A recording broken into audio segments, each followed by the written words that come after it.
దేవుని కుమారునికి గల అపరంజి పాదములు దేన్ని సూచిస్తున్నవి? నీ మీద తప్పు ఒకటి నేను మోపవలసి ఉన్నది అని తుయతైర సంఘంతో దేవుడు అంటున్నాడు. నేడు దేవుడు మన మీద తప్పులను మోపుతాడా? యాకోబు 2:20 ప్రకారము క్రియలు లేకుంటే విశ్వాసము మృతమవుతుందా? ఆ విశ్వాసము అతన్ని రక్షించలేదా? అన్యజనులు క్రీస్తు వేయన పాలలో ఉంటారా? యెజబెలు స్త్రీ ఎవరు? ఆమె మరల పుడుతుందా? అది చేయు బోధ ఏమిటి? అది దేవుని దాసులను ఎలా మోసం చేయుచున్నది? వారిని బహుశ్రమల పాలు చేతును అని దేవుడు అంటున్నాడు. ఎవరిని ఉద్దేశించి అంటున్నాడు? ఎటువంటి శ్రమలు? దాని పిల్లలను నిశ్చయముగా చంపేదను అని కూడా అంటున్నాడు. ఎందుకు? దేవుడు మన పిల్లల్ని చంపుతాడా? యెహోవా నియమించిన భయంకరమైన ఆ మహాదినము రాకమునుపు ప్రవక్తయగు ఏలియా రావాలి అని దేవుడు చెప్పాడు. ఎందుకు రావాలి? ప్రకటన 11వ అధ్యాయంలో 2 సాక్షుల మరణము ఎలా సంభవిస్తుంది?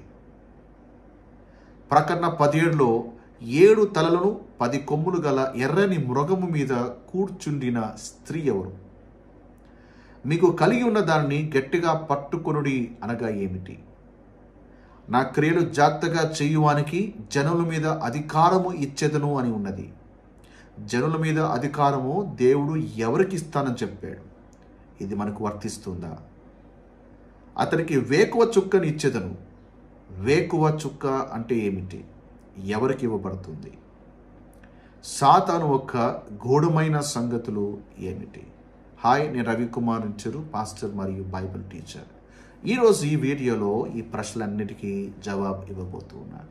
ఒకవేళ మీరు నా ఛానల్కి కొత్తగా వచ్చినట్లయితే, ఈ సబ్జెక్ట్ మీకు బ్లెస్సింగ్గా ఉన్నట్లయితే తప్పకుండా సబ్స్క్రైబ్ చేసుకురండి, లైక్ బటన్ కొట్టండి. నేను చేసే ప్రతి వీడియో మీకు నోటిఫికేషన్ ద్వారా వస్తుంది. So without delay, let's start our topic.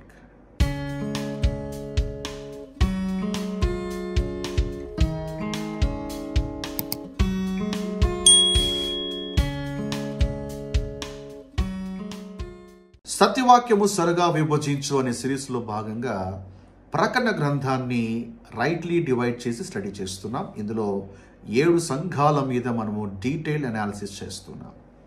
So ఈ యొక్క సబ్జెక్ట్లో ఇదివరకే మనము 7 సంఘాల్లో 3 సంఘాలు మనం పూర్తి చేసాం. ఎఫెసు సంఘాన్ని, స్ముర్మా సంఘాన్ని, పెర్గము సంఘాన్ని పూర్తి చేసాం. అండ్ ఈరోజు తుయతైర సంఘాన్ని మనము స్టడీ చేయబోతూ ఉన్నాం.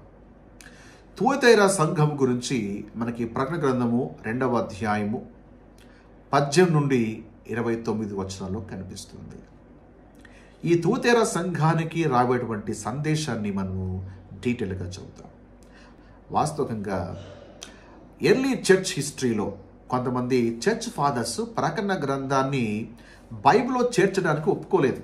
కొంతమంది విభేదించారు. ఆ టైంలో టెర్టులియన్ అటువంటి ఒక చర్చ్ ఫాదర్ సపోర్ట్ చేశాడు.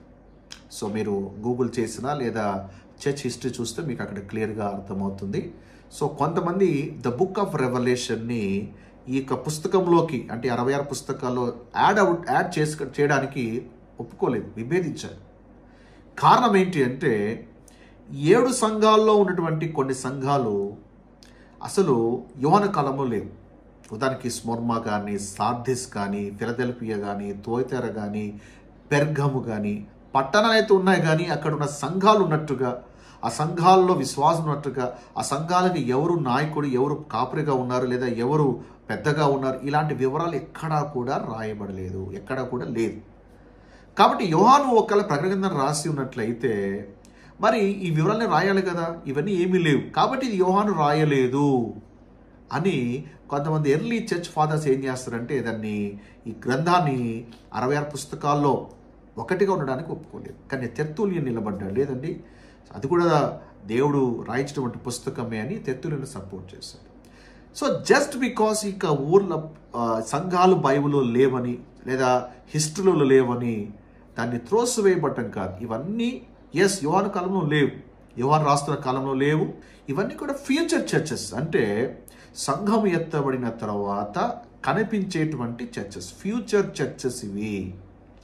ఓకే, సో దీని గురించి ఆల్రెడీగా 3 views on 7 churches అని 7 సంఘాల మీద ఉన్నటువంటి 3 కోణాలు లేదా అభిప్రాయాలని ఒక వీడియో చేశాము. అది మీరు కంప్లీట్గా వాచ్ చేస్తే మీకు క్లియర్గా అర్థమవుతుంది.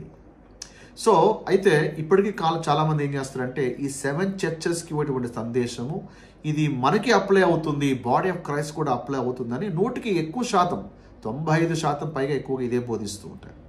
కాబట్టి యోహాను ఫ్యూచర్ చర్చెస్ రాశాడు, not for the body of Christ. అందుకే 7 సంఘాలకి ఇవ్వటువంటి ఆ సందేశాన్ని పౌలు పత్రికలతో కంపేర్ చేయండి. అక్కడ ఉన్నటువంటి డాక్ట్రిన్ 7 చర్చెస్కు ఇవ్వబడినటువంటి ఆ డాక్ట్రిన్ ఏమైతే ఉన్నదో రెండు కంపేర్ చేస్తే రెండు కూడా ఒకటి కాదు,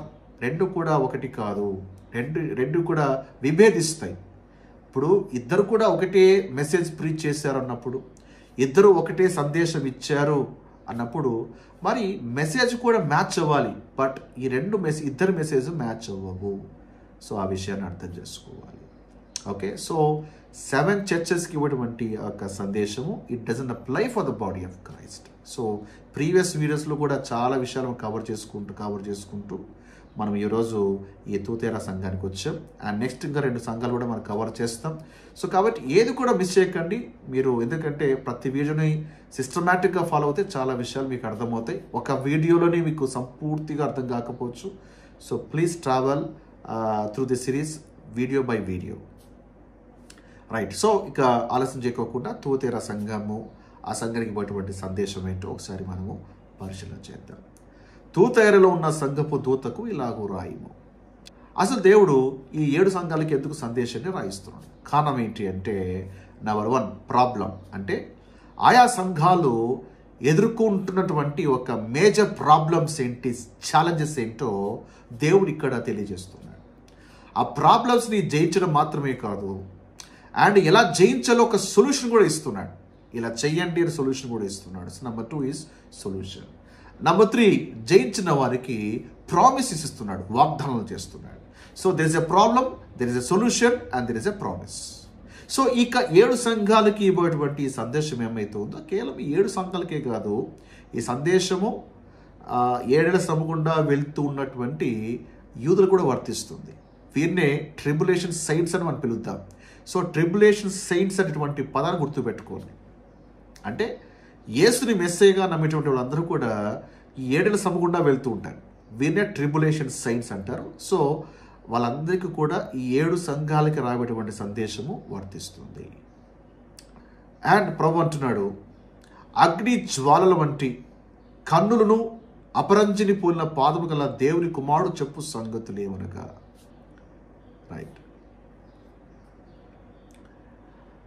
రైట్, అగ్ని జ్వాలల వంటి కన్నులు అపరంజిని పోలిన పాదము గల దేవుని కుమారుడు చెప్పు సంగతులు ఏమనగా. ఇక్కడ దేవుని కుమారుడు అనే పదాన్ని గమనించాలి. 1వ అధ్యాయం 3వ వచనంలో ఏమో అక్కడ మనకి మనుష్య కుమారుడు కనిపిస్తాడు. 2వ అధ్యాయము 18వ వచనంలో ఏమో దేవుని కుమారుడు అనే పదము కనిపిస్తుంది. సో ఈ 2 పదాలు కూడా మన ప్రభుని సూచిస్తున్నాయి. మరి ఇక్కడ దేవుని కుమారుని యొక్క వర్ణన ఇక్కడ రాయబడింది. దేవుని కుమారుని యొక్క కన్నులు ఏ విధంగా ఉన్నాయి, దేవుని కుమారుని యొక్క పాదాలు ఏ విధంగా ఉన్నాయో ఇంకొకసారి మనం పరిశీలన చేద్దాం. సో వీటి గురించి మనము మునుపటి సంఘాలు మనము ధ్యానం చేస్తున్నప్పుడు అక్కడ నేర్చుకున్నాం. ఇంకొంచెం డీటెయిల్గా ఇక్కడ మనం నేర్చుకోవడానికి ప్రయత్నం చేద్దాం. సో దేవుని కుమారుడు అనగానే మనకి వెంటనే ఒక ఇన్సిడెంట్ ఫ్లాష్ అవ్వాలి. దేవుని కుమారుడు అగ్ని అనగానే ఒక ఇన్సిడెంట్ బైబిల్లో మనకు ఫ్లాష్ అయిపోవాలి. ఆ ఇన్సిడెంట్ ఏంటంటే, మనకి దానియేలు గ్రంథము 3వ అధ్యాయంలో ఒక సంఘటన చోటు చేసుకుంటుంది. ఏంట సంఘటన అంటే, అక్కడ 3 యవనస్తులు ప్రభు కోసం నిలబడతారు. వాళ్ళు ప్రతిమకు సాగిలపడరు, నమస్కారము చేయరు. దానికి శిక్షగా ఈ 3 అగ్నిగుండంలోకి వేస్తాడు రాజు. ఆ అగ్నిగుండంలోకి వేసినప్పుడు వాళ్ళు కాలిపోయారంటే వాళ్ళు కాలిపోలేదు. వాళ్ళు కాలిపోలేకపోవడం చూసి రాజు ఆశ్చర్యపోయాడు. ఆశ్చర్యపోతూ రాజు అన్న మాట చూడండి, దానియేలు 3వ అధ్యాయం 25వ వచనంలో. అందుకు రాజు, నేను 4 మనుషులు బంధకములు లేక అగ్నిలో సంచరించుట చూచుచున్నాను, వారికి హాని ఏమీ కలగలేదు. వాస్తవానికి రాజు ఎంతమందిని వేశారు? 3 వేశారు. కానీ రాజు ఎంతమంది చూస్తున్నారు? 4 చూస్తూ ఉన్నాడు. 4వ వాని రూపము ఎలా ఉందంట? దేవతల రూపమును పోలినదని వారికి ప్రత్యుత్తరం ఇచ్చారు. దేవతల రూపము, ఇంగ్లీష్లో ఏముంది? సన్ ఆఫ్ గాడ్ అని రాయబడి, సన్ ఆఫ్ గాడ్. సో ఆ 4వ వ్యక్తి ఎవరు అంటే ప్రభువైన క్రీస్తే. ఇక్కడ అగ్నిగుండములో దేవుని కుమారుడు కనిపిస్తున్నాడు, అగ్నిలో దేవుని కుమారుడు కనిపిస్తున్నాడు. కానీ ప్రకటన గ్రంథంలో దేవుని కుమారుడు ఇప్పుడు అగ్నిలో కనిపించట్లేదు, ఆయన కన్నులే అగ్ని జ్వాలగా మార్చబడ్డాయి. ఆ వ్యత్యాసాన్ని గమనించాలి. దానియేలు గ్రంథంలో ఏమో ఆ దేవుని కుమారుడు అగ్నిలో ఉన్నాడు కాబట్టి అగ్ని వారిని ఎవరిని కూడా కాల్చలేదు, వారందరూ సేఫ్గానే ఉన్నారు. ఇక్కడ ప్రకటన గ్రంథంలో దేవుని కుమారుని యొక్క కన్నులే అగ్ని జ్వాలగా మార్చబడ్డాయి. దేవుని కన్నులు అగ్ని జ్వాలగా ఉన్నాయి అంటే it is not a good sign. ఆయన కనులు అగ్నిజ్వాలగా మార్చబడ్డాయి అంటే దాని అర్థము దేవుడు కన్నెర్ర చేశాడు, తీర్పు తీర్చడానికి సిద్ధంగా ఉన్నాడు అని అర్థం. కాబట్టి ఇది చల్లని చూపు కాదు, కాల్చివేసే చూపు, దహించివేసే చూపు. అది దేవుడు కొంతని దహించేస్తాడు. ఆయన కోపాగ్ని చేత చాలామందిని చంపేస్తాడు, దహించేస్తాడు. అంత ఫిరోషియస్గా దేవుడు కుమారుడు మనకు కనపడుతూ ఉన్నాడు. ఇందుకే దేవుని కుమారుడు కోపంగా ఉండేది బాడీ ఆఫ్ క్రైస్ట్ మీద అంటే కాదు. ఇది ఆల్రెడీగా మనము ప్రీవియస్ వీడియోలో కవర్ చేసాము, నేను మళ్ళీ కవర్ చేయను. ఇక్కడ దేవుని కుమారుడు ఎవరి మీద కోపంగా ఉన్నాడు? ఇక్కడ ఆడియన్స్ వేరు. ప్రకటన గ్రంథములో సంఘము లేదు, బాడీ ఆఫ్ క్రైస్ట్ ఉండదు, అప్పటికే సంఘం ఎత్తబడుతుంది. ఇక్కడ దేవుడు కోపగించేటువంటి గ్రూపు వేరే ఉంది, వారి మీద దేవుడు కోపగించుకుంటున్నాడు. అంటే పాస్టర్ గారు అక్కడ అవిధేయుల్ని, అవిశ్వాసుల్ని, దేవుడు నమ్మని వారిని దేవుడు వాళ్ళందరినీ దహించేయబోతున్నాడు. Praise God. మనకి దేవుడు అగ్ని చేత మనకి ఎలాంటి శిక్ష ఉండదు, అగ్ని జ్వాల మనకు వర్తించదు కదా, హ్యాపీ ప్రైజ్ లార్డ్ అని అనుకుంటున్నారా? No no no no. మనకి కూడా అగ్ని ఉందండి. వారికి ఏ విధంగా అయితే అగ్ని అనేది ఉందో మనకి కూడా అగ్ని అనేది ఉంది. అయితే వారిని అగ్ని దహించేస్తుంది, వారిని నాశనం చేస్తుంది. కాకపోతే అదే అగ్ని మన దహించదు, కానీ వేరే వాటిని నాశనం చేస్తుంది. అదేమిటో ఈరోజు మనం పరిశీలన చేద్దాం. 1 కొరింథీ 3వ అధ్యాయంకి వెళ్దాం. సో ఈ ఫైర్ మనల్ని ఏం చేస్తుంది? వాళ్ళకైతే జడ్జిమెంట్, బట్ ఈ ఫైర్ మనకి ఏం చేస్తుంది అని చూడాలంటే 1 కొరింథీ 3వ అధ్యాయంకి వెళ్దాం. 10వ వచనం చూసినట్లయితే ఇక్కడ పౌలు అంటాడు, నేను నేర్పరైన శిల్పకారుని వలె నేను పునాది వేసితిని. సో కృపాకాలంలో సిద్ధాంతాలు ఎవరి ద్వారా ఇవ్వబడ్డాయి? పౌలు ద్వారా ఇవ్వబడ్డాయి. సో బాడీ ఆఫ్ క్రైస్ట్కి పునాది ఎవరు వేశారు? It is Paul, not 12 apostles. 12 మంది అపోస్తులకు వేయబడిన పునాది వేరు. ఇక్కడ కృపాకాలంలో బాడీ ఆఫ్ క్రైస్ట్కి వేయబడినటువంటి పునాది వేరు. ఈ పునాది ఎవరు వేశారు? పౌలు వేశాడు. అందుకే ఈ పౌలు వేసినటువంటి ఆ పునాది మీద, ఈ డాక్ట్రిన్ మీద ప్రతివాడు దాని మీద ఎలాగ కట్టుచున్నాడో జాగ్రత్తగా చూసుకోవాలి. రక్షించబడి పిచ్చపాటి బోధలు విని పిచ్చపాటి డాక్టర్స్ని ఫాలో అయితే సరిపోదు. పౌలు వేసిన పునాది మీద నువ్వు ఎలా కట్టుకుంటున్నావో చాలా జాగ్రత్తగా చూసుకోవాలి. ఈరోజు క్రైస్తవులు చాలా ఉదారమైనటువంటి మనసు అనమాట. అన్ని వాక్యమే కదా బ్రదర్, అంతా సందేశమే కదా, ఎవరు చెప్పినా సందేశమే కదా, ఎవరు చెప్పిన వాక్యమే కదా అని యూట్యూబ్లో, రేడియోలో, అక్కడ ఇక్కడ ఏదంటే అది వాక్యం వింటున్నారు. ఆ వాక్యము వాళ్ళ బోధించే సిద్ధాంతము అది పౌలు పునాది మీద కట్టబడిన సిద్ధాంతమా కాదా ఎవరు పరిశీలన చేయట్లేదు. వాళ్ళు ప్రీచ్ చేస్తుంది గ్రేస్ గాస్పెలా లేదా వర్క్ గాస్పెలా? ధర్మశాస్త్రం బోధిస్తున్నారా? కృపను బోధిస్తున్నారా? పౌరు సిద్ధాంతాలు బోధిస్తున్నారా? రాజ్య సిద్ధాంతాలు బోధిస్తున్నారా? ఏది ఆ డిఫరెన్స్ కానీ ఏ అవగాహన లేక ఎటువంటి అట్లా క్రైస్తవ జీవితాన్ని కట్టుకుంటున్నారు. పౌలు ఏమంటాడు? జాగ్రత్తగా చూసుకో, దాని మీద ఎలా కట్టుచున్నావో చాలా జాగ్రత్తగా చూసుకో. ఎందుకంటే ఆ పునాది మీద నువ్వు విలువైన వాటితో కట్టుకుంటే దానికి జీతం ఉంటుంది. ఒకవేళ ఆ పునాది మీద విలువలేని వాటి చేత కట్టుకున్నావు అంటే చూడండి 13వ వచనం, వాని పని కనపడును. ఎలా కట్టుకుంటున్నావో ఆ పని ఓ రోజు కనపడుతుంది, ఆ దినము దాన్ని తేటపరచును. ఒక దినం గురించి ఇది పౌలు మాట్లాడుతున్నాడు. ఏ దినం గురించి? ఇక్కడ దినం అంటే రెండవ రాకడ కాదు. మనం ఒకరోజు దేవుని యొక్క న్యాయపీఠం దగ్గర నిలబడే దినం ఒకటి వస్తుంది. ఆ దినమున అప్పుడు బయటపడుతుంది నీవు పౌలు పునాది మీద కట్టుకున్నావా లేదా వేరే సిద్ధాంతాల మీద కట్టుకున్నావా. ఆ దినము దేవుడు దాన్ని తేటపరుస్తాడు. అది అగ్ని చేత బయలుపరచబడుతుంది. దేవుడు ఆ రోజున అగ్ని చేత దేవుడు టెస్ట్ చేస్తాడు. మరి వాని పని ఎట్టిదో దానిని అగ్నియే పరీక్షించును. సో ఇక్కడ కృపాకాలంలో మనము ఎలా కట్టుకుంటున్నాం అనేది క్రీస్తు న్యాయపీఠము దగ్గర అగ్ని పరీక్షిస్తుంది. సో ఇక్కడ అగ్ని మనం దహించదు, కానీ మనం ఏ విధంగా కట్టుకుంటున్నామో దాన్ని పరీక్షిస్తుంది. ఒకవేళ అది కొయ్య, గడ్డి ఇలా వ్యర్థమైన వాటితో కట్టుకున్నాము అంటే అది కాల్చివేయబడుతుంది. పునాది మీద ఒకటి కట్టిన పని నిలిచిన ఎడల వాడి జీతం. అందుకే నీ నీ నీ భక్తి, నీ యొక్క ఆత్మీయ అభివృద్ధి అంతా పౌలు పత్రిక మీద కట్టుకుంటేనే జీతం, లేకపోతే జీతం లేదు. ఈ పునాది మీద పేతురు లేదా 12 మంది అపోస్తులు వేసిన పునాది కాదు, అది ఇజ్రాయెల్ ప్రజలకు వేసిన పునాది. వాళ్ళ పునాది నువ్వు కట్టుకుంటే జీతం ఎందుకు వస్తుందండి? కృపాకాలంలో పౌలు వేసిన పునాది మీద కట్టుకోవాలి. ఇది చెప్తుంటే చాలామంది నచ్చట్లేదు. ఏమంటే మీరు పౌలు హెచ్చిస్తున్నారు, మీరు పౌలు గొప్ప చేస్తున్నారు, మీరు పౌలుని యేసు కంటూ గొప్పగా చేస్తున్నారండి. మేము పౌలు వర్షిప్ చేయట్లే, మేము పౌల్ని గొప్ప చేయట్లే. అసలు పౌలు ఎవరండి? పౌలు నాటాడు, అప్పుడు నీళ్లు పోసాడు, వృద్ధి కలుగు చేయ దేవుడే, కానీ మాలో ఏమీ లేదని పౌలే అంటున్నాడు కదా. మేము పౌలు అంటున్నామంటే మేము పౌలు గొప్ప చేయట్లేదు. పౌలు ద్వారా దేవుడు ఇచ్చినటువంటి ఆ మర్మ ప్రత్యక్షతలు బట్టి మనం ప్రభుని కనపరుస్తాం. మాకు రక్షకుడు ప్రభువే, ఆయనే మాకు ముఖ్యము. పౌలు ద్వారా దేవుడు ఇచ్చినటువంటి యేసు మేము కనపరుస్తున్నాం. దేవుడు ధర్మశాస్త్రము ద్వారా, దేవుడు మోషే ద్వారా ధర్మశాస్త్రం ఇచ్చేంత మాత్రాన మోషే దేవుడు అయిపోలేదు. దేవుడు కృపాకాలములో దేవుడు కృపను ఈ సిద్ధాంతాన్ని పౌలు ద్వారా ఇచ్చాడు కాబట్టి పౌలు దేవుడు అయిపోయాడు. సో జస్ట్ మనము పౌలు గురించి అంటున్నామంటే we're not exalting Paul, we're exalting Jesus through Paul. Okay, so ఆ పౌలు వేసినటువంటి పునాది మీద కట్టుకోగలగాలి. అర్థమైందా? సో ఆ పౌలు వేసినటువంటి పునాది ఏంటి? రోమా నుండి ఫిలోమోన వరకు. దీన్ని చర్చ్ డాక్ట్రిన్స్ అంటారు. ఈ పునాది మీదనే నువ్వు కట్టుకోగలగాలి. ఒకవేళ కట్టుకోలేదా, ఒకరోజు ఆ న్యాయపీఠ దగ్గర లేబన్నాక సిగ్గుతో తలంచుకుంటావు. ఎందుకు? పౌలు తిమోతితో అంటాడు, 2 తిమోతి 2వ అధ్యాయం 15వ వచనంలో, సత్యవాక్యం సరిగా వేపించు, దేవుని ఎదుట సిగ్గుపడనక్కర్లేని పనివానిగా ఉండాలి. అంటే తిమోతి సత్యవాక్యం సరిగా డివైడ్ చేయి అంటే, సత్యవాక్యం సరిగా డివైడ్ చేయకోకుండా అన్నీ కలిపి బోధిస్తే ఏమవుతుంది?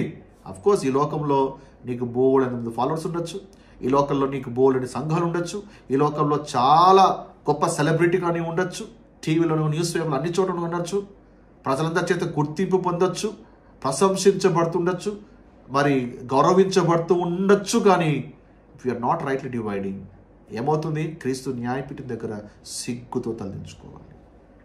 సిగ్గుపడనక్కర్లేని పనివానిగా ఉండాలంటే మాత్రం నువ్వేం చేయాలి? సత్యవాక్యం సరిగా డివైడ్ చేయాలి అని పౌలు తిమోతితో అది అంటున్నాడు.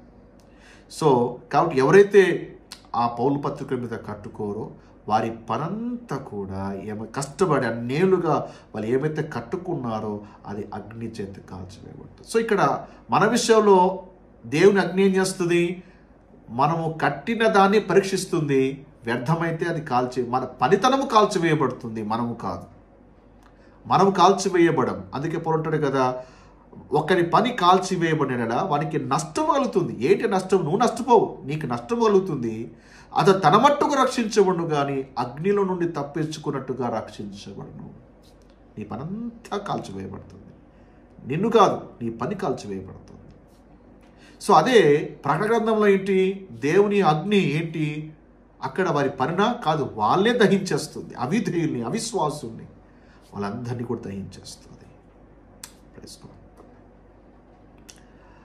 ఓకే, సో దేవుని కుమారుని యొక్క కళ్ళు ఎలా ఉన్నాయో చూసాము. ఇప్పుడు దేవుని కుమారుని యొక్క పాదాలు చూద్దాం. ఆయన పాదాలు ఎలా ఉన్నాయంట? అపరంజిని పోలిన పాదములు ఉన్నాయంట. అపరంజిని పోలిందంట. అపరంజి అంటే ఏంటి? బంగారం. ఇక్కడ యేసయ్య పాదాలు బంగారంగా ఉన్నాయా? ఆయన పాదాలు బంగారు పాదాలుగా ఉన్నాయా అంటే లేదు. తెలుగులో అపరంజి అని ఉంది. అపరంజి అంటే బంగారమేగా. బట్ మీరు ఇంగ్లీష్ ట్రాన్స్లేషన్ చూడండి, అక్కడ ఏముందంటే బ్రాస్, ఇత్తడి. అక్కడ గోల్డ్ కాదు, ఇత్తడి. తెలుగులో ఎందుకో దాన్ని అపరంజి అని దాన్ని తర్జుమా చేశారు. మరి తర్జుమా చేసే వాళ్ళు ఇంత బ్లండర్ ఎందుకు చేశారు, ఎలా చేశారో నాకైతే తెలియదు కానీ, బట్ అక్కడ బ్రాస్, ఆయన పాదాలు ఎలా ఉన్నాయి? బ్రాస్, ఇత్తడి. బంగారు పాదాలు కాదు, ఇత్తడి పాదాలు. ఇత్తడి అంటే దేనికి సూచన తెలుసా? ఇత్తడి అంటే తీర్పు, judgement. Brass speaks about the judgement. అందుకే మీరు మోషే ప్రత్యక్ష గుడారం ఒక ఆవరణం చూసినట్లయితే అక్కడ ఉపకరణములన్నీ కూడా ఇత్తడితో చేయబడ్డాయి. ఇత్తడి బలిపీఠము, ఎందుకంటే అక్కడ అగ్నికి తట్టుకునేటువంటి లోహం అంటే ఏదైనా ఉందంటే అది ఇత్తడే. అందుకే ఆ బలిపీఠము ఇత్తడితో తయారు చేయబడుతుంది. ఇత్తడి గంగాలము, ఓకే, ఇవన్నీ కూడా ఇత్తడితో తయారు చేయబడతాయి. సో ఆవరణము it speaks about the judgement. So యేసుప్రభువు వారి యొక్క పాదాలు ఏమున్నాయంట, అది తీర్పుకు రెడీగా ఉన్నాయి. అంటే ఆయన పాదాలు ఎలా ఉన్నాయంటే తొక్కడానికి రెడీగా ఉన్నాయి, తొక్కేయడానికి రెడీగా ఉన్నాయి ఆయన పాదాలు.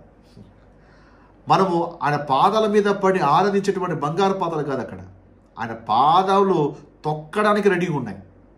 ఎంత తొక్కుతాడంటే దేవుడు, దాని గురించి యెషయా గ్రంథం 63వ అధ్యాయము చూడండి. రక్తవర్ణ వస్త్రము ధరించి ఏదు నుండి వచ్చుచున్న ఇతడెవడు? శోభిత వస్త్రము ధరించిన వాడై గంభీరముగా నడుచుచు బొస్రా నుండి బలాతిశయముతో వచ్చుచున్న ఇతడెవడు? నీతిని బట్టి మాట్లాడుచున్న నేనే, రక్షించుటకు బలాడిన నేనే. నీ వస్త్రము ఎర్రగా ఉన్నదేమి? నీ బట్టలు ద్రాక్ష గానుగ త్రొక్కుచుండు వాని బట్ట వలె ఉన్నవేమి? క్వశ్చన్, ఎందుకు నీ బట్టలాగా ఉన్నాయి? ఒంటరిగా ద్రాక్ష గానగను త్రొక్కి తిని మాట చూడండి. జనములలో ఎవడు నాతో కూడా ఉండలేదు, కోపగించుకొని వారిని త్రొక్కి తిని, రౌద్రము చేత వారిని అనగ త్రొక్కి తిని, వారి రక్తము నా వస్త్రము మీద చిందినది, నా బట్టలన్నీ డాగులే. దేవుడు ఏం చేస్తున్నాడు ఇక్కడ? తొక్కుతున్నాడు ఒక్కొక్కరిని. పగ తీర్చుకొను దినము నా మనస్సునకు వచ్చెను, విముక్తి చేయదగిన సంవత్సరము వచ్చి ఉండెను. It speaks of the day of judgement. నేను చూసి ఆశ్చర్యపడుతుని, సహాయం చేయవాడకును లేకపోయాను. చూడండి 6వ వచనం. కోపము కలిగి జనులను త్రొక్కివేసితిని, ఆగ్రహపడి వారిని మత్తెల చేసితిని, వారి రక్తమును నేలపోసితిని. This all speaks about God's wrath and judgement. త్రొక్కుతుని అని ప్రభు అంటున్నాడు. సో ఆయన పాదాలు ఎలా ఉన్నాయి? ఇత్తడి వలె ఉన్నాయి. దానియేలు 10వ అధ్యాయంలో కూడా దానియేలు ఆ దేవుని కుమారుని యొక్క వర్ణను చూసినప్పుడు ఆయన పాదాలు వర్ణిస్తూ అంటాడు కదా, ఆయన పాదాలు ఎలా ఉన్నాయంట? తల్లతల్లలాడు ఇత్తడిని పోలి ఉన్నాయి. So brass speaks about the judgement. దేవుడురా, ఆయన పాదాలు is not a good sign. They are ready for the judgement. ఎవరిని తొక్కడానికి? బాడీ ఆఫ్ క్రైస్ట్ నా? నో. ఎవరైతే లేదండి ప్రకటన కూడా మనకి అని ఎవరైతే నమ్ముతున్నారో చెప్పండి, ఆయన పాదాలు సంఘాన్ని తొక్కడానికి రెడీగా ఉన్నాయా? ఆయన పాదాలు ఆ రక్తంతో కడగబడి ఉంటే నీతిమం తొక్కడానికి రెడీగా ఉన్నాయా? ఆయన అవయవులుగా మార్చబడి అని తొక్కడానికి రెడీగా ఉన్నాయా? ఆయనలో దాచిపెట్టబడి మనం తొక్కడానికి రెడీగా ఉన్నాయా? అందుకే పౌలు చూడండి తన పత్రికల్లో ఇలాంటి వర్ణన, ఇలాంటి పదాలు వాడు. ఆయన కళ్ళు ఎర్రగా ఉన్నాయి, ఆయన పాదాలు అపరంజిగా ఉన్నాయి. పౌలు ఈ టర్మినాలజీ పదాలని పదప్రయోగాలు ఎక్కడ కూడా పత్రికల్లో రాయలేదు. అర్థం చేసుకోవాలి. సో దేవుని పాదాలు ఎలా ఉన్నాయి? Is ready to judge. ఆయన కళ్ళు ఎర్రగా ఉన్నాయి, ఆయన పాదాలు రెడీగా ఉన్నాయి. తొక్కి అంటే ఎంతగా తొక్కుతాడంటే ఆయన వస్త్రాలు అన్నీ కూడా ఎర్రగా మార్చబడతాయి. దేవుడు ప్రేమ గలవాడండి. యోహాను 3:16 దేవుడు లోకం ఎంతగానో ప్రేమించను. Yes, God is God of love, it is true. కానీ అంత మాత్రమే కాదు, అదే దేవుడు తొక్కడానికి కూడా రెడీగా ఉన్నాడు. చాలామంది గాస్పిల్ ప్రీచ్ చేసేటప్పుడు దేవుడు ప్రేమ గలవాడండి, దేవుడు ప్రేమ గల ఇన్ని సగమే చెప్తున్నారు. అఫ్కోర్స్ జాన్ 3:16 దగ్గర ఆగిపోవద్దు. అదే దేవుడు ఎవరైతే విశ్వసించలేదో, అవిధేయులుగా ఉన్నారో, స్వార్థను త్రో చేస్తున్నారో వాళ్ళందరినీ తొక్కడానికి ప్రభు రాబోతున్నారు. Fact is truth. సత్యం ఇది. ఉగ్రత కలిగి ప్రభు రాబోతున్నాడు. ఎవరన్నా ప్రసంగంలో ఇది చెప్తారు, ఇలాగా దేవుడు ప్రేమ గలవాడు, దేవుడిని ప్రేమిస్తున్నాడు రా అని మాత్రమే చెప్పి ఆగిపోతున్నారు. సో రక్షించబడితే ఏమవుతుందో చెప్పాలి, రక్షించబడకపోతే ఏమవుతుందో కూడా చెప్పాలి. దేవుని సంకల్పం అంతా కూడా ప్రజలకు ఎక్స్ప్లెయిన్ చేయాలి. రైట్. 19వ వచనంలో దేవుడు ఇక్కడ వాళ్ళని ప్రశంసిస్తున్నాడు. కమెండేషన్. నీ క్రియలు, నీ ప్రేమను, నీ విశ్వాసమును, నీ పరిచయము, నీ సహనమును నేను ఎరుగుదును. నీ మొదటి క్రియలు కన్నా నీ కడపటి క్రియలు మరి ఎక్కువైనవని ఎరుగుతును. ఇక్కడ ప్రభు అంటాడు, నీ క్రియలు నేను ఎరుగుతును. ఎఫెస్ సంఘం తేమన్నాడు, నీ క్రియలు నేను ఎరుగుతును. పెరగమ సంఘం తేమంటున్నాడు, ఎస్ నీ క్రియలు నేను ఎరుగుదును. ఇప్పుడు ఈ సంఘంతో కూడా ఏమంటున్నాడు, నీ క్రియలు నేను ఎరుగుదును. సో ప్రకటన గ్రంథంలో కూడా క్రియలు కనపడుతున్నాయి. ఎందుకంటే ఇది work gospel, it's not a grace gospel. కాబట్టి ధర్మశాస్త్రం కింద ఉన్నవారు యూదులకి క్రియలు చాలా చాలా ఇంపార్టెంట్. క్రియలు లేవా, వారికి విశ్వాసం ఒక్కటే వారిని కాపాడలేదు, అర్థం చేసుకోవాలి. వాళ్ళు ఎంత విశ్వాసం కలిగినా 7 ఏళ్ల శ్రమలో వాళ్ళకు క్రియలు లేకపోయినా, 7 ఏళ్ల శ్రమలో ఇతరులకు పరిచర్య చేయకపోయినా, 7 ఏళ్ల శ్రమలో సహోదర ప్రేమ లేకపోయినా, ఎందుకంటే వాళ్ళతో పాటు చాలామంది స్ట్రగుల్ అవుతుంటారు, పక్కన వారి పట్ల ప్రేమ లేకపోయినా, 7 ఏళ్ల శ్రమలో విశ్వాసాన్ని కోల్పోయినా, 7 ఏళ్ల శ్రమలో ఇక మేము ఓపిక పట్టలేమని సహనాన్ని కోల్పోయినా, they will lose their salvation. అంటే వీళ్ళకి ఫెయిత్తో పాటు ఏముండాలి, వర్క్ కూడా ఉండాలి. Faith alone will not save them. ఇప్పుడు గ్రేస్ గాస్పెల్ కింద ఏంటి, కృపచేత విశ్వాసము ద్వారా మన రక్షణ పొందాము, క్రియల వల్ల కలిగినది కాదు. సో మన గాస్పెల్, మన రక్షణ ఏంటి, ఫెయిత్ అలోన్, విశ్వాసం ఒకటే ఉన్నా నీ రక్షణ. కానీ ఇక్కడ వీళ్ళకి ఫెయిత్ అలోన్ కాదు, ఫెయిత్ ప్లస్ వర్క్స్ రెండు కూడా ఉండాలి. లేకపోతే ఆ విశ్వాసం ఒక్కటే వాళ్ళని కాపాడలేదు. అందుకే యాకోబు 2వ అధ్యాయంలో యాకోబు రాస్తున్నాడు. ఇప్పుడు మీకు ఈ వచనాలు క్లియర్గా అర్థమవుతాయి. 14 నుంచి 20 వచనాలు చూడండి. నా సహోదరులారా, క్రియలు లేనప్పుడు ఎవడైనను తనకు విశ్వాసము కలదని చెప్పిన ఎడల ఏమి ప్రయోజనము? అట్టి విశ్వాసం అతని రక్షింపగలదా? ఎందుకు యాకోబు ఈ మాట అంటున్నాడు? నీకెంత విశ్వాసమున క్రియ లేకపోతే ఆ విశ్వాసం నిన్ను రక్షిస్తుందా? రక్షించలేదు.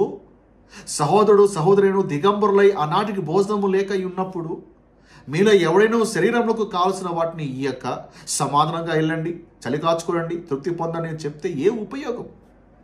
అంటే ఆ ట్రిబులేషన్ టైంలో ఏంటంటే వీళ్ళకి విశ్వాసం ఉంది కానీ సహోదరు పట్ల ఆ ప్రేమ లేదు, సహోదరులకి ఆతిథ్యము లేదు, సహోదరులకి హెల్ప్ చేసే నేచర్ లేదు, క్రియలు లేవు.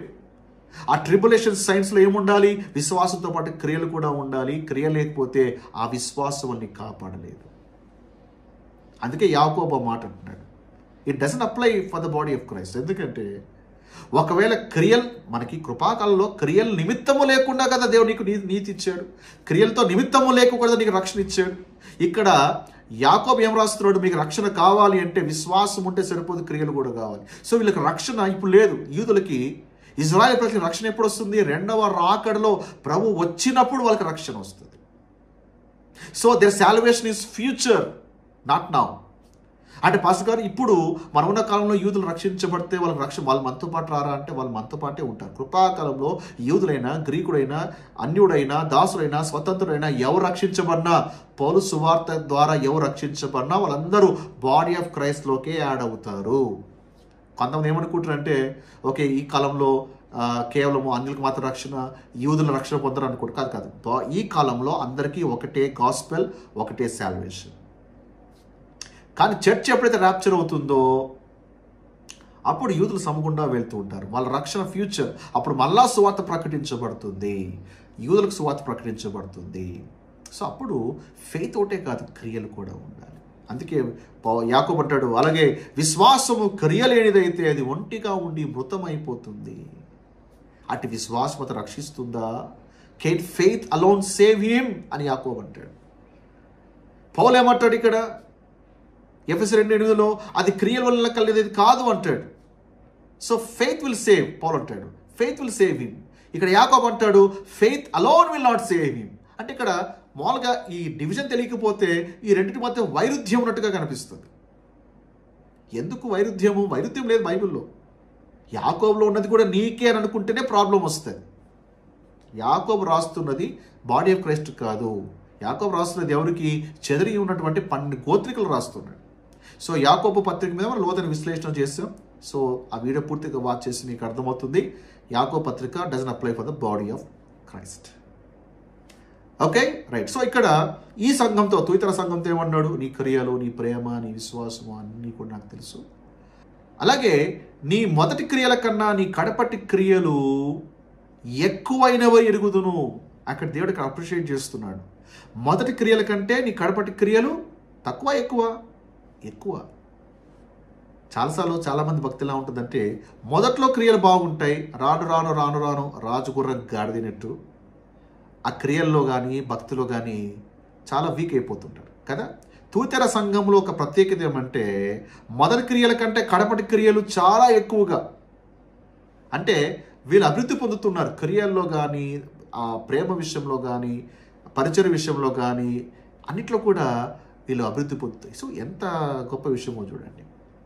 మన భక్తి కూడా, కృపాకల్లో మన భక్తి కూడా రక్షించబడినటువంటి దినం మొదలుకొని మనం కూడా ప్రభుతో గడిచే కొద్దీ మన జీవితం కూడా ఆ విధంగా ఉండాలి, ఎక్కువ అవ్వాలి, ఇంకా అధ్వానంగా మారకూడదు. కృపద్వారా దేవుడు రక్షించిన తర్వాత అక్కడి నుంచి నీ జీతము బెటర్గా మారుతూ రావాలి, కానీ ఇంకా అధ్వానంగా మారుతూ రాకూడదు. Okay, fine. 20వ వచనం, అయితే నీ మీద తప్పు ఒకటి నేను మోపవలసి ఉన్నది. ఎవరి మీద తప్పు మోపుతున్నాడు? తుయితర సంఘం మీద మోపుతున్నాడు. ఎందుకు మోపుతున్నా చూడబోతున్నా. ఇక్కడ తప్పు దేవుడు మోపుతున్నది not on body of Christ. Please understand, body of Christ మీద దేవుడు ఏ తప్పు మోపట్లేదు. ఓకే, ఇది దేవుడు యూదుల మీద మోపుతున్నటువంటి తప్పు. శ్రమకాలంలో వెళ్తున్నటువంటి ఆ యూదులు వాళ్ళు కొన్ని సవాలు గుండా వెళ్తున్నారు, కొన్ని తప్పులు చేస్తున్నారు, కొన్ని ఓర్చుకుంటున్నారు. దేవుడు వాళ్ళకి హెచ్చరిస్తున్నాడు. అందుకే దేవుడు వాళ్ళ మీద తప్పులు మోపుతున్నాడు. నీ మీద తప్పు దేవుడు నీ మీద తప్పు మోపువాడైతే నిన్ను ఉచితముగా నీతిమంతులు ఎందుకు చేస్తాడు? నమ్ముతేనే నేను ఎందుకు నీతిమంతులుగా చేస్తాడు? ఆత్మగా నేను ఎందుకు ముద్రిస్తాడు? నేను అవయముగా ఎందుకు మార్చుకుంటాడు? నీ జీవము క్రీస్తులో దేవుళ్ళు ఎందుకు దాచిపెడతాడు? ఆలోచించండి ఒకసారి. దేవుడు నీ మీద తప్పు తప్పు మోపుతున్నాడు అంటే ఇక నువ్వు అనీతిమంతులుగా మార్చబడుతున్నావు. And God doesn't do that. రోమా 8వ అధ్యాయం 33 చూడండి. దేవుని చేత ఏర్పరచబడిన వారి మీద నేరము మోపువాడు ఎవడు? నీ మీద ఎవరైనా నేరం మోపుతుంటే అది దేవుడే మోపాలి. నీతిమంతులుగా తీర్చువాడు దేవుడే, అంతేకాని ఎవరు నీ మీద నేరం మోపలేడు. అపవాది కూడా నీ మీద నేరం మోపలేడు. దేవుడు మోపడు, అపవాది మోపే ఛాన్సే లేదు. Okay, right. అంటే ఇక్కడ ఎందుకు నేరం మోపుతున్నాడు చూడండి, రీజన్ చూడండి. ఏమనగా తాను ప్రవక్తినను చెప్పుకున్న యెజబేలు స్త్రీని నువ్వు ఉండనిచ్చుచున్నావు. ఒక స్త్రీని నువ్వు ఉండనిస్తున్నావు, నీవు తప్పటి మోపుతున్నావు. అంటే తుయితెర సంఘము మిగతా సంఘాల కంటే కొంచెం అడ్వాన్స్ అయింది. మిగతా సంఘాలు నికోలాయితు బోధ, బిలామును బోధను సహిస్తున్నారు. ఈ తుయితెర సంఘం ఏంటంటే అన్నీ బాగానే ఉన్నాయి, క్రియలు బాగానే ఉన్నాయి, అన్నీ బాగానే ఉంది. ఏకంగా బయట ఉన్నటువంటి యెజబేలు తీసుకొచ్చి లోపల పెట్టేసుకుంది. యెజబేలు స్త్రీని ఉండనిస్తున్నావు. మిగతా సంఘాలకు కలిసి ఫాలో అవుతున్నారు. నికోలాయితులు, బిలాము బోధలు ఫాలో అవుతూ వాళ్ళు గద్దించారు. ఇక్కడ మీరు యెజబేలు స్త్రీనే నువ్వు ఉండనిస్తున్నావు. అంటే వాళ్ళ మధ్యలో ఉంది యెజబేలు స్త్రీ. They allowed this woman to preach the doctrine that is contrary to God's word. So ఇంతకీ ఈ స్త్రీ ఎవరు? యెజబేలు అటువంటి స్త్రీ ఎవరు? సో ఈ యెజబేలు అటువంటి ఈ స్త్రీ పాత నిబంధనలో ఉన్నటువంటి యెజబేలు స్త్రీనే మళ్ళా పుడుతుంది అంటే కాదు. ఈ యెజబేలు స్త్రీ వేరే, ఈ స్త్రీ వేరైనప్పటికీ కూడా పాత నిబంధనలో ఉన్నటువంటి యెజబేలు ఏమైతే బోధించిందో ఆ క్యారెక్టరిస్టిక్స్ అన్నీ కూడా ఈ స్త్రీలో ఉన్నాయి. ఇలాంటి స్త్రీని, ఇలాంటి ఉమెన్ ప్రీచర్ని, ప్రవక్తిని అని చెప్పుకున్నటువంటి ఈ స్త్రీని ఈక తుయితెర సంఘం ఏం చేస్తుంది? ఉండనిస్తూ ఉంది. అదేమో పిచ్చవాడ బోధ చేస్తూ ఉంది. దేవుని దాసులకి బోధిస్తూ ఉంది. ఆమె బయట ఉన్న వాళ్ళు కాదు, దేవుని దాసులకి, నా దాసులకి బోధిస్తుందని ప్రభు అంటున్నాడు. అంటే వీళ్ళంతా కూడా ఎవరు? జ్యూస్, యూదులకు బోధిస్తూ ఉంటే వాళ్ళు ఎంత చక్కగా హ్యాపీగా హాయిగా విన్నారు బోధ. ఎందుకు ఆమెగారి బోధ ఏంటి అంటే ఏముంది? జాగ్రత్తం చేయండి, that's okay. Fornication is not right, is not wrong. విగ్రహములకు అర్పించిన వాటిని తినడం కూడా it's not wrong, that's fine. చూడండి, ఈ మా డాక్టర్ని కూడా ఏంటి? Okay, sexual immorality and idolatry. So ఇదే మన నికోలాయిత్ బోధలో కనపడుతుంది, ఇదే మనకు బిలాము బోధలో కూడా కనపడుతుంది. సో నికోలాయిత్ బోధ, బిలాము బోధ, ఇదిగో ఇక్కడ మనకి యెజబేలు ఒక బోధ, ఇవంతా కాస్త రూపు చెందించుకుంటూ ఫైనల్గా ప్రకటన 11వ అధ్యాయములో ఉన్నటువంటి మహాబబులోని వేశ్య అక్కడికి లీడ్ చేస్తుంది. సో ఈ యెజబేలు స్త్రీ విషయంలో ప్రభు చాలా కోపగించుకుంటున్నాడు. ఈమె బోధ దేవుడు చాలా ఖండిస్తున్నాడు. రైట్. అయితే ఈ యెజబేలు, ఈ స్త్రీ వేరే అయినప్పటికీ కూడా ఓల్డ్ టెస్ట్మెంట్లో ఉన్నటువంటి యెజబేలు స్త్రీ క్యారెక్టరిస్టిక్స్ని కలిగి ఉంది కదా. అయితే ఇప్పుడు ఓల్డ్ టెస్ట్మెంట్లో యెజబేలు ఒక క్యారెక్టరిస్టిక్స్ ఏంటో ఒకసారి చూద్దాం, కాస్త స్టడీ చేద్దాం. దీన్ని ఈమె ఎలా ఫాలో అయిందో కూడా మనం చూడబోతున్నాం. ఓకే, యెజబేలు ఒక తండ్రి పేరు ఎవరు గుర్తుందా? యెజబేలు అని తెలుసు, కానీ బట్ యెజబేలు ఒక తండ్రి పేరు చాలా మందికి తెలిసి ఉండకపోవచ్చు. అసలు యెజబేలు ఒక తండ్రి ఎవరు, వాళ్ళు ఏం చేసేవారు, అహాబు ఏ విధంగా ఇలా ట్రాప్లో పడ్డాడో తెలుసుకోండి. యెజబేలు ఒక తండ్రి పేరు ఎత్బయలు. మీరు మొదటి రాజు గ్రంథము 16వ అధ్యాయము 30 నుంచి 33 వచనాలు చూడండి. ఓమీ కుమారుడైన అహాబు తన పూర్వీకులందరినీ మించునంతగా యెహోవా దృష్టికి చెడుతనము చేశాను. ఎలా చేశాడు? నెబాతు కుమారుడైన యారోబాము జరిగించిన పాపక్రియలను అనుసరించి నడుచుకోట స్వల్ప సంగతి అని అనుకొని అతడు సీదోనీలకు రాజైన ఎత్బయలు కుమార్తె అయిన యెజబేల్. ఎత్బయలు యెజబేల్ తండ్రి పేరు ఏంటి? ఎత్బయల్లో ఏముంది? బయలు, బాల్.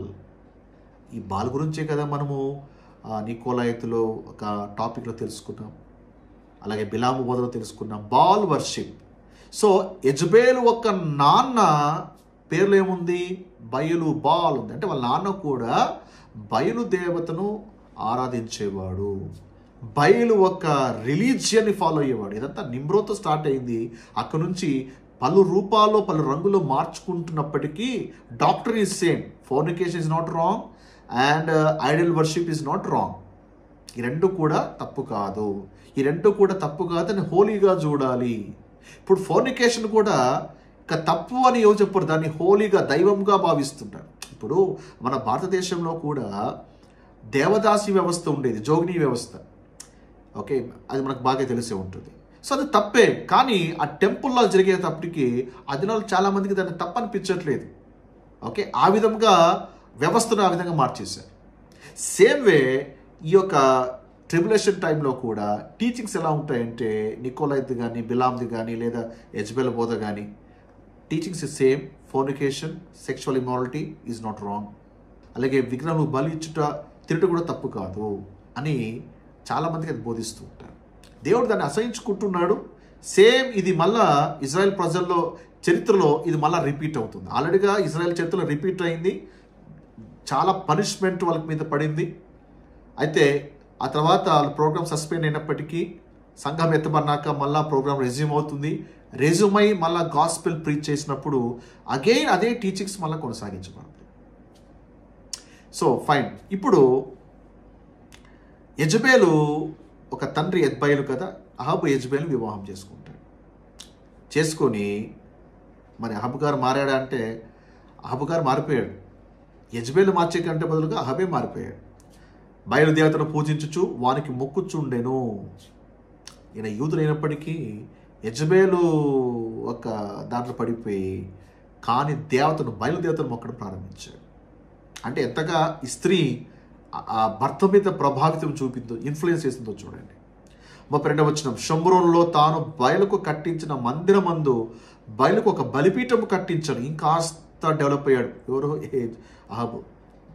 అంతకుముందు ఒకేలా మొక్కేవాడు, ఇప్పుడు ఏకంగా ఒక బలిపీఠమే కట్టించేశాడు. 33వ వచనం, మరి అహాబు దేవతా స్తంభం ఒకటి నిలిపాను. ఆ ప్రకారం అహాబు తన పూర్వీకులైన ఇజ్రాయెల్ రాజులందరికంటే ఎక్కువగా పాపము చేసి దేవునికి కోపం పుట్టించాడు.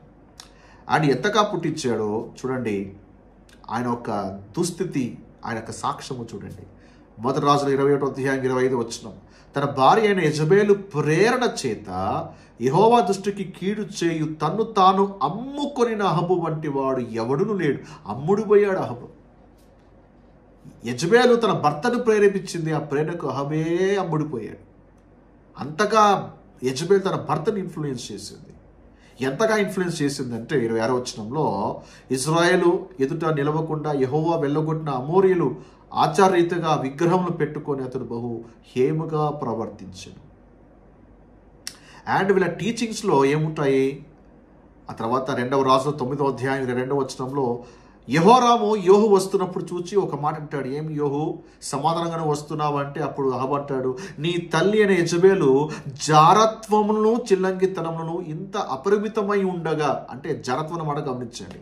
అంటే యెజబేలు కేవలం బలిపెట్టలే కాదు, జారత్వాన్ని కూడా ఎంకరేజ్ చేసింది. చూడండి ఎంత పర్వాట్ అయిపోయాడు అహాబు, భర్తను అంతగా ఇన్ఫ్లుయెన్స్ చేసింది యెజబేలు. సేమ్ అలాగే ఇక్కడ ప్రకటన గ్రంథంలో ఉన్నటువంటి స్త్రీ కూడా సేమ్ ఆ విధముగా ఇన్ఫ్లుయెన్స్ చేస్తూ ఉంది. యూదులు సైతం కూడా ఆ బోధకు బలైపోతున్నారు. నా దాసునికి బోధిస్తుంది అని దేవుడు మాట్లాడుతున్నాడు. అంటే యూదులు ఆ యెజబేలు ఒక బోధ వింటున్నాడు. షీ ఈస్ ఎ ప్రాఫెటస్, ఆమె ప్రవక్తిని అని చెప్పుకుంటా ఉంది.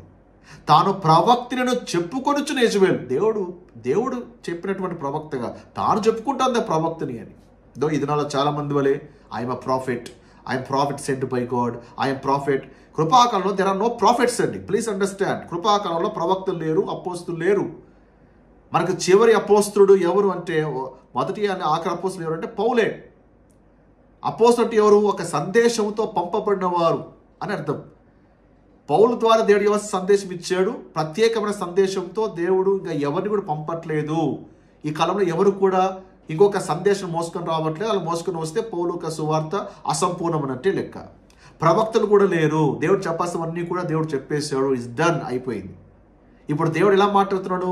Romans to Philemon, this is a church doctrine, God speaks through his scripture. అంతేగాని దేవుడు ఏ ప్రవక్తతో కూడా మాట్లాడట్లేదు. ఈరోజు చాలా మంది వస్తున్నారంటే they claim them self as a profit అని వాళ్ళు కూడా ప్రవచిస్తున్నారు. హెజ్కేలు 13వ అధ్యాయం 17లో రాయబడినట్టుగా మనస్సుకు వచ్చినట్టుగా ప్రవచిస్తున్నారు. Not inspired by God. ఈ కాలంలో దేవుడు ఎవరిని ప్రేరేపించట్లేదు, ఎవరి ద్వారా మాట్లాడట్లేదు. మనం ఫ్యూచర్లో మనం కొన్ని వీడియోస్ చేయబోతున్నాం. సో ఇది మన టాపిక్ కాదు కాబట్టి జస్ట్ కొన్ని మాట చెప్పి నేను ముందుకు వెళ్ళిపోతున్నాను. అలా ట్రాప్లో పడద్దండి. ప్రవక్తల సోకాల్ ప్రాఫిట్స్ చేతుల్లో, అపోస్టల్స్ అనబడే వారి చేతులు దయచేసి మీరు పడద్దండి. మీ జుట్టు వరకు ఇవ్వద్దండి దయచేసి. It may be shocking to you, but still మాతో ట్రావెల్ ఇవ్వండి. చాలా సబ్జెక్ట్స్ మీకు నేర్పబడతాయి, చాలా విషయాలు మీరు తెలుసుకుంటారు. సో ఇలాగా ఈ యెజబేలు కూడా ఒక ప్రొఫెటికల్ మినిస్ట్రీలో ఉంటూ ప్రవచనాలు చెబుతూ, అద్భుతాలు చేస్తూ, మహత్కార్యాలు చేస్తూ అనేకుల్ని నమ్మిస్తూ ఉంది. యూదులు కూడా నమ్ముతున్నారు. ఆ రోజు యెజబేలు ఒక కార్యాలని ఏ విధంగా అయితే తూట్లు పొడుస్తూ ఖండిస్తూ ఏలియా నిలబడ్డాడో, ప్రకటన గ్రంథంలో కూడా వీళ్ళని కూడా ఖండించడానికి దేవుడు మళ్ళీ ఏలియాను పంపుతాను అని ముందుగానే దేవుడు ప్రాఫెసీ ఇచ్చాడు. మలాకి 4వ అధ్యాయం 5వ వచనం చూడండి. యెహోవా నియమించిన భయంకరమైన ఆ మహాదినము రాకమునుపు, ఆ భయంకరమైన దినం ఇంకా రాలేదండి. చాలామంది అనుకుంటారు ప్రభు రాకడ వచ్చేసింది, ఇది మన 1000 పాలలో ఉన్నాము. మరి ఆ భయంకరమైన మహాదినం ఎక్కడొచ్చింది? ఎప్పుడు జరిగింది? అది ఇంకా పెండింగ్లో ఉంది. అది ఆ దినము రాకమునుపు నేను ప్రవక్తకు ఏలియా మీ వద్దకు నేను పంపుతాను. సో ప్రవక్త ఏలియా రావాలి అని దేవుడు ముందుగా చెప్పాడు. సో అన్నట్టుగానే మత్తయి సువార్త 17వ అధ్యాయం మీరు మొదటి వచనం చూసినట్లయితే, అక్కడ నుంచి చూసినట్లయితే యేసు ప్రభువు రూపాంతరం చెందినప్పుడు అక్కడ ప్రభు తన మహిమ తన శిష్యులకు కనపరుచుకుంటాడు. అక్కడ ప్రభుతో మాట్లాడేటువంటి ఆ ఇద్దరు వ్యక్తులు ఎవరు చెప్పండి? ఒకరు మోషే, ఒకరు ఏలియా. ఎందుకు? ఈ ఇద్దరు కూడా దేవుని యొక్క సాక్షులు. ప్రకటన గ్రంథంలో మనకు కనిపిస్తారు. ఇద్దరు సాక్షులు వస్తారు, వాళ్ళ గురించి మనం చదువుకుంటున్నాం. సో ప్రభుతో మాట్లాడేటువంటి ఆ ఇద్దరులో ఒకరు ఎవరంటే ఏలియా. సో ఆ సంఘటన శిష్యులు చూసి, ఎందుకంటే అప్పటికే శిలువ మరణము అన్నగానే శిష్యులు భయపడిపోతున్నారు, వాళ్ళకి అర్థం కాదు కాన్సెప్ట్. అయితే వాళ్ళ విశ్వాసం బలపరచడానికి తన మహిమ ఎట్టిదో, ఏ విధంగా తిరిగి రాబోతున్నాడు. ఎందుకంటే క్రూసిఫిక్షన్ వరకు మాత్రమే, అది కూడా సరిగ్గా అవగాహన లేదు. బట్ క్రూసిఫిక్షన్ కంటే బియాండ్ తను ఎవరో, తన మహిమ ఎట్టిదో కనపరచడానికి ఆ రాకడ ఒక గ్లింప్సెస్ని దేవుడు తన శిష్యులకు చూపించాడు. అయితే ప్రభు చెప్పాడు, ఇప్పుడు ఎవరికి దాన్ని తెలియజేయకండి, నా శిలువ కార్యం అయ్యేదాకా ఎవరికి చెప్పకండి అన్నప్పుడు దాని గురించి ఎవరు మాట్లాడలేదు. ఆ తర్వాత పేతురు మాత్రమే తన పత్రికలో ఆ సంఘటన గురించి ప్రస్తావిస్తున్నాడు. 2వ పేతురు 1వ అధ్యాయం 16వ వచనం. ఏలనగా చమత్కారముగా కల్పించిన కథలను అనుసరించి మన ప్రభువైన యేసుక్రీస్తు యొక్క శక్తిని, ఆయన రాకడను మేము మీకు తెలపలేదు. రాకడ, ఏ రాకడ గురించి పేతురు మాట్లాడుతున్నాడు? Is not talking about rapture, is talking about second coming. ఆయన 17వ వచనంలో మేము ఆ శబ్దం విన్నాము, ఆయన కళ్ళరా మేము చూసాము, అన్నీ చేసాము, మేము విన్నాము, అని ఆ మహత్యము గురించి పేతురు రాస్తున్నాడు. బట్ ఆ ప్రోగ్రామ్ పోస్ట్పోన్ అయింది. సో ఏలియాగా రాలేదు, ఆ ప్రోగ్రామ్ పోస్ట్పోన్ అయింది. గ్రేస్ ప్రోగ్రామ్ మధ్యలోకి వచ్చింది. ఈ గ్రేస్ ప్రోగ్రామ్ అయ్యేదాకా ప్రొఫెటికల్ ప్రోగ్రామ్ కంటిన్యూ అవ్వదు. గ్రేస్ ప్రోగ్రామ్ ఎప్పుడైతే అయిపోతుందో, 7 ఏళ్ల శ్రమ అనేది ఎప్పుడైతే మొదలవుతుందో, ప్రొఫెటికల్ టైం క్లాక్ ఎప్పుడైతే మళ్ళా రెజ్యూమ్ అవుతుందో, అప్పుడు ఆ 7 ఏళ్ల శ్రమలో అప్పుడు ఆ ఇద్దరు ప్రవక్తలు ఎవరైతే ఉన్నారో వాళ్ళు మళ్ళా ప్రత్యక్షం అవుతారు. ప్రభు ఒక భయంకరమైన మహాదినము కంటే ముందు మళ్ళా వీళ్ళు ప్రత్యక్షం అవుతారు. సో ఆ 2 విట్నెస్ గురించి, ఆ ఇద్దరు సాక్షుల గురించి మనకి ప్రకటన గ్రంథము 11వ అధ్యాయంలో మనకి కనపడుతుంది. సో 3-9 చూసినట్లయితే ఆ ఇద్దరు సాక్షులకు దేవుడు అధికారం ఇస్తాడు. వాళ్ళు గోనపెట్ట ధరించుకొని 1260 దినములు వాళ్ళు ప్రవచిస్తారు. అండ్ వీళ్ళు ఎవరంటే ఇద్దరు కూడా దేవుని ఎదుట నిలుస్తున్నటువంటి 2 ఒలీవ చెట్లు, దీపస్తంభములు అని రాయబడి ఉంది. ఆ ఇద్దరు ప్రవక్తలు కూడా భూమి మీదకి పంపబడతారు. అండ్ ఎవరైనా సరే వారికి హాని చేయడానికి ట్రై చేస్తే వారి నోట నుండి అగ్ని బయలు వెళ్ళి శత్రులను దహించేస్తుంది. అంటే వాళ్ళ నోట్లోంచి ఏమొస్తుంది? ఫైర్ వస్తుంది. వెంటనే అగ్ని వచ్చి దహించేస్తుంది. ఇప్పుడు ఏలియా కూడా మీరు ఆయన పరిచయం చూసినప్పుడు ఏలియా పట్టుకోవడానికి వచ్చినప్పుడు అగ్ని దిగి వచ్చి వాళ్ళని దహించేసింది. So this is associated to Elijah's ministry. అలాగే వాళ్ళ ప్రవచింపు దినములు ఎలా ఉన్నాయంటే, వర్షము కొరకుండా ఆకాశం ముయిట కొరకు అధికారము కలదు. ఏలియా దినం అలా జరిగింది కదా. 3.5 years వర్షం కురవదంటే వర్షం కురవలేదు, మళ్ళీ వర్షం కురిసిందంటే మళ్ళీ వర్షం కురిసింది. Connected to the Elijah's ministry. And వారికి ఇష్టమైనప్పుడెల్లా నీళ్ళు రక్తముగా చేయుటకు, నానా విధములైన తెగులతో భూమిని బాధించుటకు నీళ్ళు రక్తముగా మార్చింది బైబిల్ ఎవరున్నారు చెప్పండి? Moses. Connected to the Moses ministry. So ఇద్దరు విట్నెస్ కూడా ఆ విధముగా వాళ్ళు వాడబడుతూ ఉంటారు. అయితే ఇలాగ వీళ్ళు వాడబడుతూ ఉన్నప్పుడు ఏంటంటే, ఇలా సాక్ష్యము చెప్పుట, సాక్ష్యం కొరకు పంపబడ్డారు కదా, వీళ్ళు ప్రవచించారు, సాక్ష్యం ఇచ్చారు. అది ముగిసినప్పుడు ఏమవుతుందంటే, అగాధం నుండి క్రూరముఖం అంటే యాంటీ క్రైస్ట్ వచ్చి వీరితో యుద్ధము చేస్తాడు. యుద్ధము చేసే ఆ ఇద్దరు ప్రవక్తల్ని యాంటీ క్రైస్ట్ చంపేస్తాడు. అంతవరకు ఈ ఇద్దరు ప్రవక్తలు కూడా ఒక ఊపేస్తారు ప్రపంచాన్ని. అద్భుతాలు, సూచక్రియల చేత ఫైర్ దింపుతారు, నీళ్ళు రక్తముగా మారుస్తారు. అంటే ఇద్దరు ప్రవక్తలు కలిసి, ఒక ప్రవక్తనే అంటే ఒక రేంజ్, ఆ ఇద్దరు ప్రవక్త కలిస్తే ఇంకా ఏ రేంజ్లో వాడబడతారో మీ ఊహకు లేస్తున్నారు. అయితే అంతవరకు ఉన్నటువంటి ఈ బాల్ సిస్టమ్ ఏమైతే ఉందో, బయలు ఆరాధన ఏమైతే ఉందో, అంతవరకు నికోలాయిత్ బోధలు, తర్వాత యజ్బేలు బోధలు, బిలాము బోధలు ప్రపంచం అంతా మునిగిపోయింది కదా. ఆ మునిగిపోయేటువంటి ప్రపంచం అంతా స్తంభిస్తుంది. ఏం చేయాలో అర్థం కాదు. వీళ్ళు వచ్చి కన్ఫ్రంట్ చేస్తూ ఉంటారు. ఇక్కడేమో ఆల్రెడీగా అప్పటికే ఆ మతాలు మునిగి తేలుతున్న వాళ్ళకి అది వీళ్ళ మాటలు, వీళ్ళ ప్రవచనాలు ఏమాత్రం రుచించవు. వీళ్ళు మారకపోతే వీళ్ళు అగ్ని తిప్పుతుంటారు, నీళ్ళు రక్తంగా మారుస్తూ ఉంటారు. సేమ్ ఫరో మాట వినకపోతే ఏ విధంగా అయితే మోషే ఆ నీళ్ళు రక్తంగా మార్చాడు, మాట వినకపోతే ఏ విధంగా అయితే ఏలి అగ్ని తిప్పాడు, ఆ విధంగా జరిగే పాటికే యాంటీ క్రైస్ట్ వచ్చి వీళ్ళు చంపేస్తాడు. వీళ్ళు చచ్చిపోయిన తర్వాత చూడండి ఏమవుతుందో. 8వ వచనం, వారి శవంలో ఆ పట్టణపు సంత వీధిలో పడి ఉండును. వారికి ఉపమాన రూపముగా సొదొమనియు ఐగుప్తుని వాళ్ళకి పేర్లు పెడతారు. అంటే అంతగా తీర్పు వచ్చింది. అంటే యాంటీ క్రైస్ట్ ఎలాగైతే ఎలా పిక్చర్ చేస్తారంటే, సొదొమ మీదకి ఎలా తీర్పు వచ్చింది, ఐగుప్తు మీదకి ఎలా తీర్పు వచ్చింది. వీళ్ళు కూడా దేవుని వాళ్ళు కారు, దేవుని నుంచి పంపబడిన వారు కాదు, అందుకే నేను తీర్పు తీర్చాను వీళ్ళకి అని ఆ ఇద్దరికి ఆ పేర్లు పెడతారు. అచ్చట వారి ప్రభువు కూడా సిలువ వేయబడిను. మరియు ప్రజలకు, వంశములకు, ఆయా భాషలు మాట్లాడే వారికి, జనములకు సంబంధించిన వారు 3.5 దినములు వారి శవములు చూచుచు 3.5 years వాళ్ళ బాడీ ఎలాగే రోడ్డు మీద పడిపోతుంది సంత వీధిలో. వారి శవములు సమాధులు పెట్టనియరు 3.5 days. అలాగే వాళ్ళ బాడీ అనేది అలాగే ఉంచబడుతుంది. ప్రజలందరూ కూడా సంతోషిస్తున్నారు. అందరూ కూడా ఉత్సాహంతో ఒకరికొకరు కట్టలు పట్టుకుంటారు, గిఫ్ట్లు ఎక్స్చేంజ్ చేసుకుంటారు. They are celebrating 3.5 years, 3.5 days అలాగా అందరూ చూస్తుంటారంటే, అంటే ఆ టైంలో అది లైవ్ టెలికాస్ట్ అయి ఉంటుంది. టెక్నాలజీ అంతా అప్డేట్ అయింది కదా.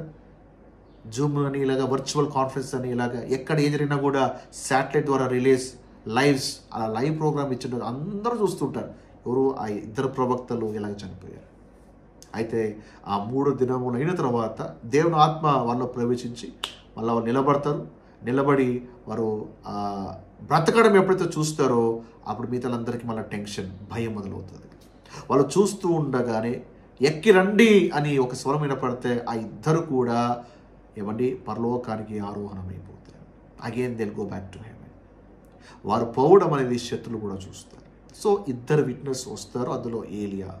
సో ప్రభు దినము కంటే ఏలియా కూడా వస్తాడు, ఆ విధముగా పరిచర్య చేస్తాడు. ఓకే, సో కాంటెక్స్ట్ మీకు అర్థమవుతుందని అనుకుంటున్నాను. సో యెజబేలు స్త్రీకి ఏలియాకి ఆ విధమైనటువంటి సంబంధం ఉంది. ఇక్కడ యెజబేలు ఏం చేస్తుందంటే మోసపరుచుచున్నది ఉంది, మోసపరుస్తూ ఉంది. అంటే బోధించడమే కాదు, మోసగిస్తూ ఉంది. ఎవరు? యెజబేలు. ఎలా మోసగిస్తూ ఉంది అంటే ఒక వ్యక్తి ఎలా మోసగించబడతాడు? అద్భుతాలు, సూచక్రియల చేత. మార్కు 13:22 చూడండి. ఆ కాలమందు అబద్ధ క్రీస్తులు, అబద్ధ ప్రవక్తులు వచ్చి సాధ్యమైన ఎడల ఏర్పరచబడిన వారిని మోసం చేయడానికై ఏం చేస్తారట? సూచక్రియలు, మహత్కార్యాలుగా పరుస్తారు. మామూలుగా అయితే నమ్మరు, అవి చూస్తే నమ్ముతారు కదా. అందుకే ఆ సూచక్రియలు, మహత్కార్యాలు చేసి మోసగిస్తారు. సో యెజబెల్ కూడా బోధిస్తుంది. ఆ బోధకి కన్ఫర్మేషన్ ఏంటి? కొన్ని అద్భుతాలు చేస్తూ ఉంది. అద్భుతాలు చేసినప్పుడు ఏమవుతుంది? యూదులు సైతం కూడా నమ్మేస్తున్నారు. మొదటి యోహాను 2వ అధ్యాయంలో యోహాను వార్నింగ్ ఇస్తున్నాడు. అయితే మీరు మొదటి నుండి దేని వింటున్నారో అది మీలో నిలవనీయండి. యోహాను పత్రిక రాస్తున్నాడు ట్రిబులేషన్ సైన్స్కి. మీరు మొదటి నుంచి ఏమైతే విన్నారో దాని గట్టిగా పట్టుకోండి, మధ్యలో వచ్చే బోధలు పట్టించుకోకండి. నికోలాయితుల బోధలు, ఈ బోధలు చాలా వచ్చేస్తాయి, అది ఏది కూడా మీరు పట్టించుకోకండి. మొదటి నుండి ఉన్నదాన్ని గట్టిగా పట్టుకునివ్వండి. మీరు మొదటి నుండి వినినది మీలో నిలిచిన ఎడల మీరు కూడా కుమారి యందు తండ్రి యందు నిలుతురు. నిత్య జీవం అనుగ్రహించుననేదే ఆయన తానే మనకు చేసిన వాగ్దానము. మిమ్మల్ని మోసపరచువాని బట్టి ఈ సంగతి మీకు రాస్తున్నాను. మోసపోతారేమో, మధ్యలో వచ్చే బోధ బట్టి మోసపోతారేమో, నమ్మద్దండి. మొదటి నుంచి ఏమి వింటున్నారో దాన్ని గట్టిగా పట్టుకునండి అని యోహాను రాస్తూ ఉన్నాడు.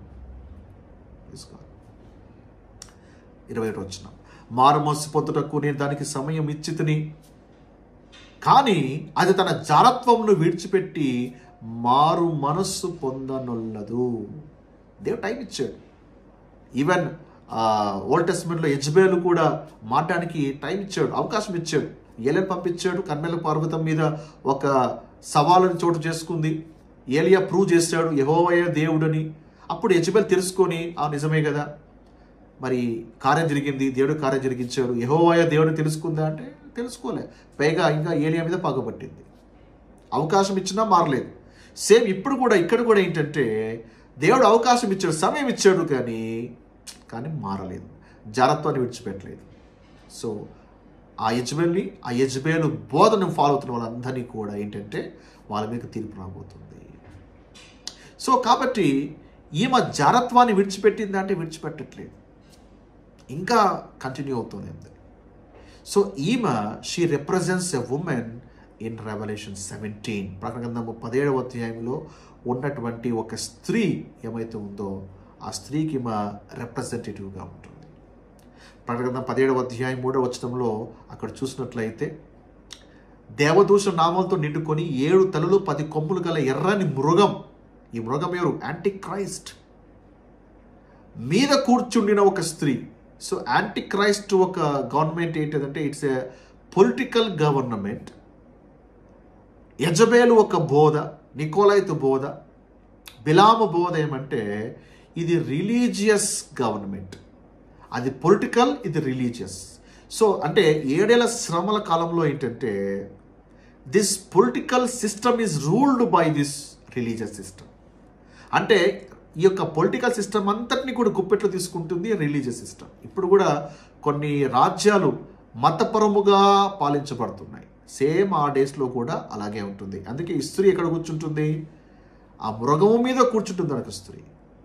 4వ వచనం. ఆ స్త్రీ ధూమ రక్తం వల్ల వస్త్రము ధరించుకొని ఆమె గురించి రాయబడుతూ అలంకరించబడే ఏహమైన కార్యములతోనూ తాను చేయుచున్న వ్యభిచార సంబంధమైన అపవిత్ర కార్యములతో నిండిన ఒక సువర్ణ పాత్ర తన చేత పట్టుకొని, ఏకమైనటువంటి కార్యం, ఏకమైన అసహ్యమైనటువంటి కార్యం. అండ్ 5వ వచనం. దాని నొసట దాని పేరు ఇలాగూ రాయబడి నేను మర్మం, మిస్టరీ. వేశ్యలకును భూమిలో ఏమైనా వాటికి తల్లి యెజబేలైతే యెజబేలుకు తల్లి. Revolution 17th chapter. అంటే ఎంతగా రూపులు మార్చుకుంటూ రెవల్యూషన్ 17th వచ్చే పాటికే అది కంప్లీట్గా ఎంత అసహ్యమైనటువంటి దానిగా మారుతుందో ఒకసారి ఆలోచించండి. అండ్ ఎంతగా ఈ యొక్క బోధలు, ఎంతగా ఈ యొక్క సిస్టమ్ ఎంతగా కరప్ట్ అవుతుంది అంటే ప్రకటన 18వ అధ్యాయం చూడండి, 3వ వచనం. ఏలనగా సమస్తమైన జనులు మోహోద్రేకముతో కూడిన దాని వ్యభిచార మద్యమును త్రాగి పడిపోయి, సమస్తమైన మనుషులు అంటే మెజారిటీ ఆఫ్ ద పీపుల్ ఏమవుతారు? దాని బారిన పడిపోతారు. భూరాజులు దానితో వ్యభిచరించి, భూలోకమందరి వర్తకులు దాని సుఖభోగముల వల్ల ధనవంతులైన. అంటే అంటే కరప్షన్ ఎంత మేరకు వెళ్తుందో చూడండి ఒకసారి. Okay, so idolatrous religious system united with political system. 22వ వచనం.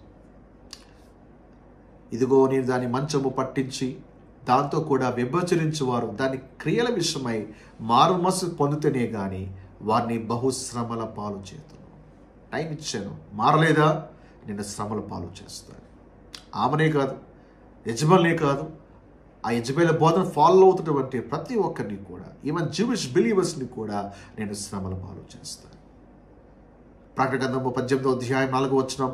మరి ఇంకొక స్వరము పరలోకం నుండి ఇలాగ చెప్పటం వింటుని, ప్రజలారా మీరు దాని పాపములో పాలివారు కాకున్నట్లు, దాని తెగులతో ఏది మీకు ప్రాప్తింపకున్నట్లు దాన్ని విడిచిరండి. అంటే ఎవరైతే ఈ యొక్క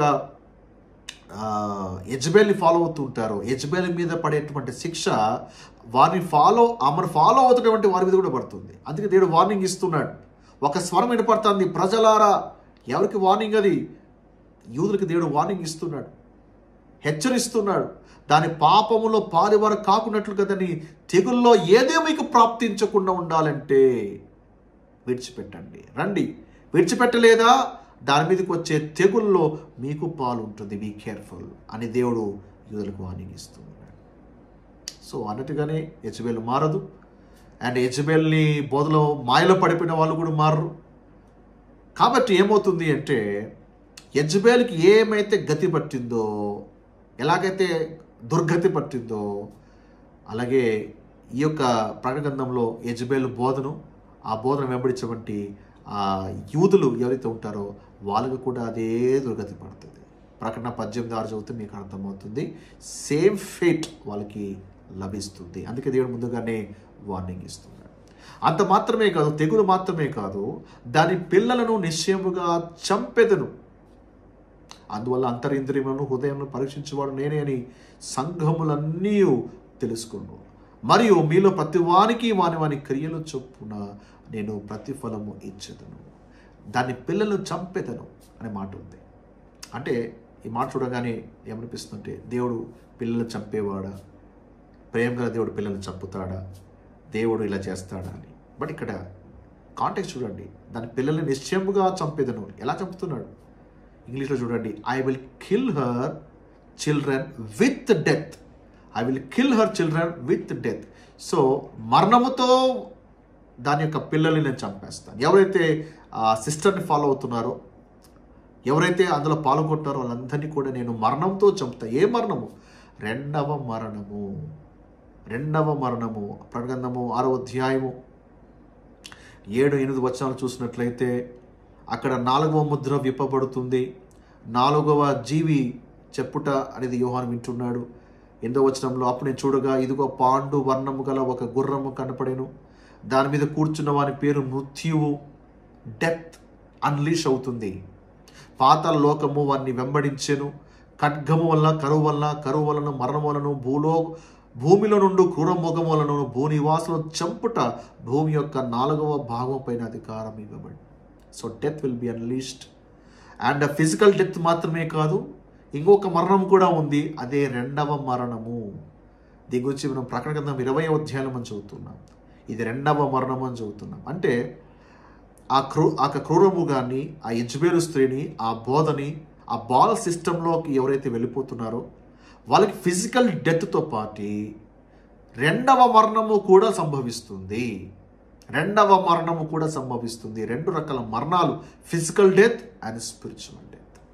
సో ఈ రెండు కూడా సంభవిస్తాయి అని దేవుడు యూదులకి వార్నింగ్ ఇస్తున్నాడు. బీ కేర్ఫుల్, మీరు మారకపోతే మీరు ఇక్కడ చస్తారు, రెండవ మరణము కూడా మీకు ఉంటుంది అని దేవుడు వార్నింగ్ ఇస్తున్నాడు.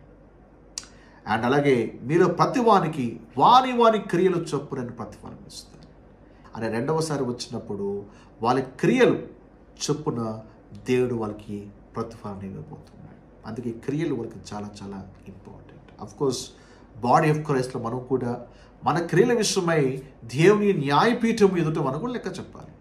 మనకి రివార్డ్ ఉంటుంది, మంచి చేస్తే రివార్డ్ ఉంటుంది, లేకపోతే ఆ పని కాల్చి వేయబడుతుంది. You not have a rewards. ఇక్కడ వీళ్ళకి రివార్డ్స్ ఉంటాయి.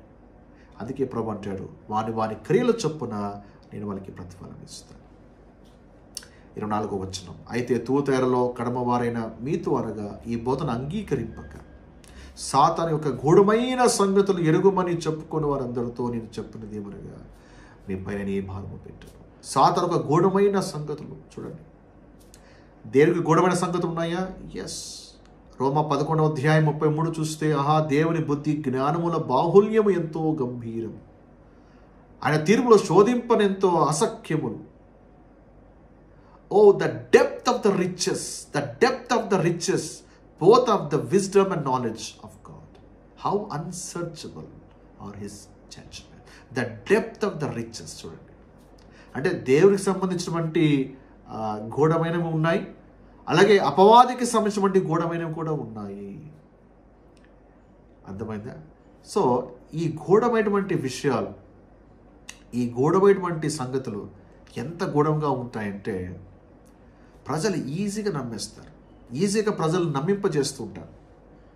విగ్రహారాధన, ఇమ్మారాలిటీ అండ్ దీంట్లోనే హత్య, మార్టేజ్. అందుకే చాలామంది హతసాక్షులు అవుతారు. అంటే ఈవెన్ కిల్లింగ్, వాళ్ళ మతానికి అడ్డం వస్తే చంపడం కూడా తప్పు కాదు, విగ్రహం తప్పు కాదు, జడత్వం తప్పు కాదు, వీటిని అడ్డుకున్న వారిని చంపడం కూడా తప్పు కాదు. ఆ విధముగా వాళ్ళు బ్రెయిన్ వాష్ చేయబడతారు. ఆ విధంగా గూఢమైనటువంటి విషయాలు, అపవాదక గూఢమైన విషయాలు వాళ్ళకి బోధిస్తూ ప్రజలందరినీ కూడా బుట్టలోకి వేసుకుంటారు. ప్రకటన 13వ అధ్యాయము 3-4 వచనాలు చూడండి. దాని తలలో ఒక దానికి చావు దెబ్బ తగిలి ఉండెను, అయితే ఆ చావు దెబ్బ మానిపోయాను కనుక భూజనులందరూ మృగము వెంట వెళ్ళుచు. భూజనులందరూ అంటే మెజారిటీ ఆఫ్ ద పీపుల్ ఏంటంట, ఆ మృగము వెంట వెళ్తున్నారంట. అంటే ఎంతగా అపవాది యొక్క గూఢమైన సంగతులకు పడిపోయారో చూడండి. ఆ మృగముకు అధికారం ఇచ్చినందున వారు ఘటాసర్పమునకు నమస్కారము చేసిరి. మృగం అంటే యాంటీ క్రైస్ట్, ఘటాసర్పం అంటే లూసిఫర్, లూసిఫర్.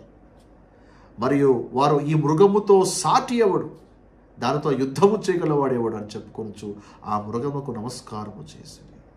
అంతగా సాగిలిపడతారు ప్రజలు. ఆ అపవాది యొక్క గూఢమైన సంగతులు పడిపోతారు. అండ్ వాళ్ళు నమ్మించడానికి అపవాదే వెలుగుదూత వేషం వేసుకొని వస్తాడు. పౌలు చాలా స్పష్టంగా చెప్పాడు 2 కొరింథీ 11వ అధ్యాయంలో, ఇది ఆశ్చర్యము కాదు, సాతాను తానే వెలుగుదూత వేషము ధరించుకుంటాడు కనుక వాని పరిచారకులు కూడా నీతి పరిచారకుల వేషము ధరించుకుంటే గొప్ప సంగతి కాదు. వాడు వెలుగుదూత వేషం వేసుకుంటాడు, వాని పరిచారకులు కూడా వెలుగుదూత వేషం వేసుకుంటాడు. వారి క్రియల చొప్పున వారికి అర్థం కలుగుతుంది. సో సాతాను ఒక గూఢమైన సంగతుల గురించి కూడా దేవుడు హెచ్చరిస్తున్నాడు. బీ కేర్ఫుల్ అని హెచ్చరిస్తూ ఉన్నాడు. అండ్ 25-26 వచనాలు మనం చూద్దాం. అండ్ నేను వచ్చే వరకు మీకు కలిగి ఉన్న దాన్ని గట్టిగా పట్టుకొనండి. అంటే ప్రభు వచ్చేదాకా వాళ్ళ విశ్వాసము, భక్తి, క్రియలు ఉండాలి. ఇంకే సహనాన్ని కోల్పోయినా, భక్తి కోల్పోయినా, క్రియ లేకపోయినా they will lose they salvation. నా తండ్రి వల్ల అధికారము పొందినట్లు జయించుచు అంతవరకు నా క్రియలు జాగ్రత్తగా చేయువానికి జనుల మీద అధికారం ఇచ్చుతాను. ఎవరితో మాట్లాడుతున్నాడు? బాడీ ఆఫ్ క్రైస్తోనా? బాడీ ఆఫ్ క్రైస్ట్కి జనుల మీద అధికారం దేవుడు ఇవ్వలేదు. It is promise only to the Jews. ఇనుప దండముతో వారిని ఏలును, అతడు ఇనుప దండముతో వారిని ఏలును. అంటే ఇది ఏంటంటే ప్రాఫెసీ, 2వ కీర్తన 6-8 వచనాలు ఉన్నటువంటి ప్రాఫెసీ. అక్కడ ఉంది కదా, రాయబడింది ఏమని, యెహోవా నాకు ఇలా సెలవిచ్చెను, నా కుమారుడు నేను కని ఉన్నాను, నన్ను అడుగుము, జనులు నీకు స్వాస్థ్యముగాను భూదిగతులు నీకు సొత్తుగా నిచ్చెదను, ఇనుప దండముతో నువ్వు ఏళ్తావు. సో దిస్ ప్రాఫెసీ అప్పుడు ఫుల్ఫిల్ అవుతుంది. సో ప్రభుతో పాటు ఆయన్ని శ్రమలో కూడా విశ్వాసంగా నమ్మకంగా వెంబడించిన వారు కూడా ప్రభుతో కలిసి వారు వెళ్తారు. అంటే క్రీస్తు ఒక రాజ్యపాలన ఏంటంటే యూదులు కూడా ఏంటంటే ఈ లిటిల్ ఫ్లాక్ ఎవరైతే ఉన్నారో నమ్మినటువంటి యూదులు, నమ్మని వాళ్ళంతా కూడా బయటికి త్రోయబడతారు. నమ్మినటువంటి యూదులు ఏంటంటే వాళ్ళు అంటే రాజ్య స్థాపన కంటే ముందు దేవుడు వారి మీద ఆశీర్వాదాలను కుమ్మరించి ఆ తర్వాత దేవుడు వీళ్ళకి రాజ్యాన్ని అప్పగిస్తాడు. అండ్ వీళ్ళు సకల దేశంలో కల్లా ఉన్నతమైనటువంటి దేశంగా మార్చబడతారు. There will be a great nation. వీళ్ళన్నిటికంటే అన్ని రాజ్యాల కంటే వీళ్ళు పైగా ఉంటారు. వీళ్ళకి ఆల్రెడీగా ప్రామిస్ చేశాడు దేవుడు. ద్వితీయోపదేశ కాండం 8, 13, 14లో ఏమని, నా ఆటలు కైకొని మీరు కరెక్ట్గా ఫాలో అవుతే నేను తలగా నియమిస్తాను. దేవుడు ఎవరితో మాట్లాడుతున్నాడు? నీతో నాతో వ్యక్తిగతంగా కాదు. God is promising to the Israel as a nation. ఒక దేశముగా మీరు తలగా ఉంటారు. ఇప్పుడు మీరు అందరి చేత తరమబడుతున్నారు, మీరు దాసులకు వెళ్తున్నారు, బట్ మీరు నా మాట వింటే మీరు తలగా మీరు ఉంటారు. నా మాట వింటే మీరు తలగా నియమించబడతారు. మీ పైవాడుగా ఉంటాం. మనం ఏమేం చేస్తామంటే ఈ ప్రామిస్ తీసుకొని ఆ దేవుడు తలగా పెడతాడు, దేవుడు అందరికంటే పైవాడుగా పెడతాడు. ఎప్పుడన్నా జరిగింది అది? ఎప్పుడన్నా నువ్వు పైవాడుగా ఉన్నావా? ఇక నీకంటే పైన ఎవరు ఉండరు. అది ఎప్పుడన్నా నెరవేరిందా? ఆలోచించండి. It is not an individual promise. It is a promise given to Israel as a nation. ఒక రోజున ఇజ్రాయెల్ ఒక దేశం అంతా కూడా, ఇజ్రాయెల్ ప్రజలు అనేక జనాంగాల కంటే పై జనాంగంగా ఉంటారు. వాళ్ళు ఏళ్తారు, ప్రపంచాన్ని ఏళ్తారు అని ప్రామిస్. అది ఎప్పుడు నెరవేరుతుంది? క్రీస్తు ఒక 1000 ఏళ్ల పాలన నెరవేరుతుంది. ఆ టైంలో అన్యుల వీళ్ళు భంగపోతారు, అన్యుల వీళ్ళు వెంటబడతారు. జకరియా 8:23 సైన్యములకు అధిపతి యెహోవా సెలవిచ్చిన దేవునగా ఆ దినములలో ఆయా భాషలు మాట్లాడు అన్యజనులలో 10,000 మంది ఒక యూదుని చెంగు పట్టుకొని, దేవుడు మీకు తోడుగా ఉన్నాడు సంగతి మాకు వినపడింది కనుక మేము మీతో కూడా వస్తాం. అన్యులు వెంటబడతారు, యూదుని చెంగు పట్టుకుంటారు. 10,000 మంది ఒక యూదుని పట్టుకుంటారు. ఎందుకంటే ఆ టైంలో అన్యులకు మనవలే ఈరోజు ఉన్నట్టుగా రక్షణ రాదు. వాళ్ళకి యూదుల ద్వారానే వాళ్ళు దీవించబడతారు. సో యూదుల ద్వారానే వాళ్ళకి రక్షణ, యూదుల ద్వారానే వాళ్ళకి బ్లెస్సింగ్స్. యూదులు లేకపోతే వాళ్ళకి బ్లెస్సింగ్స్ లేవు, వాళ్ళకి భవిష్యత్తు లేదు. అందుకే అన్యులు ఏం చేస్తారు? ఆ యూదుని చెంగు పట్టుకుంటారు. ఇది 1000 ఏళ్ల పాలన జరుగుతుంది. అండ్ యెషయా 2:2-4 చూడండి. అంత్య దినములలో పర్వతముల పైన యెహోవా మందిర పర్వత శిఖరమున స్థిరపరచబడి కొండల కంటే ఎత్తుగా ఎత్తబడును. ప్రవాహము వచ్చేట్లు సమస్త జనులు అన్యజనులు దానిలోకి వచ్చేద్దరు. ఎందులోకి? దేవుని మందిరంలోకి వస్తారు. అంత పెద్దగా ఆలయం కట్టబడుతుంది. ఆ కాలంలో సియోను నుండి ధర్మశాస్త్రము, యెరూషలేము నుండి యెహోవా వాక్కు బయలు వెళ్ళును. అంటే ధర్మశాస్త్రం వల్ల ఏంటి? బయలు వెళ్తుంది.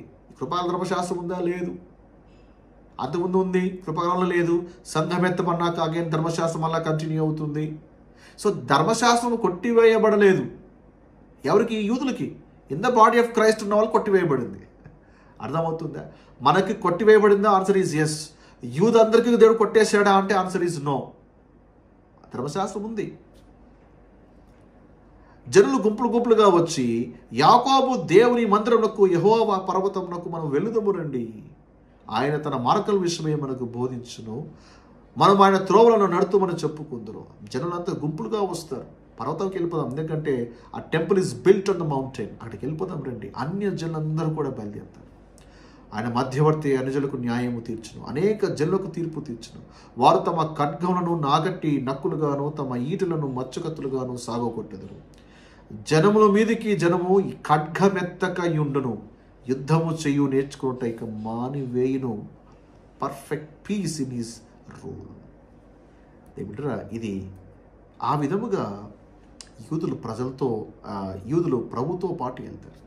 ఆ విధంగా యూదులు అన్ని దేశాల కంటే వాళ్ళది పై దేశముగాను పైవరుగా ఉంటారు, తలగా ఉంటారు. అందరూ వాళ్ళని ఫాలో అవుతూ ఉంటారు. So this is a reward God promise to the believing Jews. ప్రవర్తాడు, మీరు కలిగినని గట్టిగా పట్టుకున్నట్లయితే, హోల్డ్ ఆన్, ఈ మిమ్మల్ని బాధించే రాజ్యాలు, రాజులు, అధికారులు అందరూ త్రొక్కివేయబడతారు. మీరు పాలించే స్థాయికి వస్తారు. నేను వస్తున్నాను, ఓపిక పట్టండి. రాజ్యాన్ని ఇస్తాను చెప్పాను కదా, నేను వస్తున్నాను. వచ్చి నేను మీకు రాజ్యాన్ని ఇస్తాను. కండిషన్ ఏంటి? కలిగినని గట్టిగా ఓపికగా పట్టు, యెజ్బేల్ బోధలు బోధించేవారు మీలో ఉన్నారు. సో కాబట్టి బీ కేర్ఫుల్, మారుమనస్సు పొందండి, జాగ్రత్తగా ఉండండి అని దేవుడు వార్నింగ్ ఇస్తున్నాడు. అండ్ చివరిగా 28-29 వచనాలు. మరి అతనికి వేకువ చుక్కను ఇచ్చేదను, సంఘముతో ఆత్మ చెప్పుచున్న మాట చెవిగలవాడు వినుగాక. ఇందుకే వేకువ చుక్క ఎవరు? మన ప్రభు అయిన యేసుక్రీస్తే. ఆయనే మార్నింగ్ స్టార్. దేని గురించి బిలాం కూడా ప్రవచిస్తుంటాడు కదా, సంఖ్యాకాండం 4:17 నక్షత్రము యాకోబులో ఉదయించును. ఆ నక్షత్రం ఎవరు? ప్రభు అయిన క్రీస్తే. ప్రకటన గ్రంథం 22:16 వచనం, నేను దావీదు వేరు చిగురును సంతానమును ప్రకాశనమైన వేకువ చుక్కనై ఉన్నారు. ఆ వేకువ చుక్క మన ప్రభు అయిన క్రీస్తే. సో ఈ యొక్క వేకువ చుక్క గురించి పేతురు తన మొదటి పత్రికలో రాస్తూ అంటాడు కదా, తెల్లవారు వేకువ చుక్క మీ హృదయంలో ఉదయించు వరకు.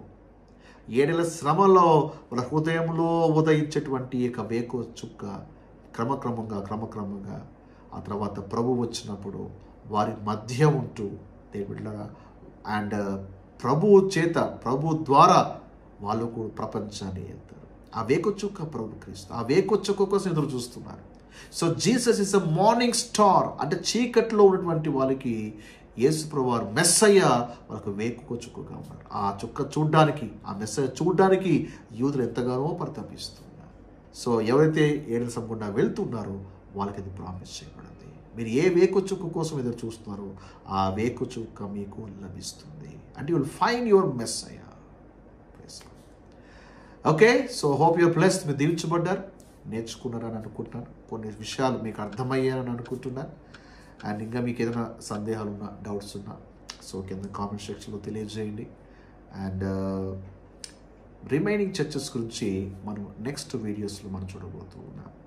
అండ్ మీకు ఈ టీచింగ్ నచ్చినట్లయితే దయచేసి సమయం తీసుకొని మీ ఫీడ్బ్యాక్ కింద కామెంట్ సెక్షన్లో తెలియజేయండి. చాలామంది వీడియోస్ చూస్తున్నారు, కొంతమంది లైక్స్ లేదు, కామెంట్స్ లేదు, జస్ట్ చూసి వెళ్ళిపోతున్నారు. ఏమిట్రా యూట్యూబ్ అల్గోరిథం ప్రకారంగా ఏ వీడియోకి అయితే లైక్స్ అండ్ వీడియోస్ ఉంటాయో ఆ వీడియోస్ త్వరగా ప్రమోట్ అవుతాయి. సో లైక్ కామెంట్స్ నా కోసం కాదు, యూట్యూబ్ అల్గోరిథం ప్రకారంగా యూట్యూబ్ ఏం చేస్తుందని ఎక్కువగా ప్రమోట్ చేస్తుంది. సో మీరు కూడా ఫేక్ కామెంట్స్ వద్దు, నచ్చితే లైక్ కొట్టండి, నచ్చితేనే మీ ఫీడ్బ్యాక్ తెలియజేయండి. తద్వారా వీడియో బూస్టింగ్కి మీరు ఎంతో సహాయం చేసిన వాళ్ళు అవుతారు. Okay, so praise God. So next వీడియోలో నెక్స్ట్ చర్చ్ మీద డీటెయిల్ అనాలిసిస్ చేద్దాం. Until then God bless you. Shalom.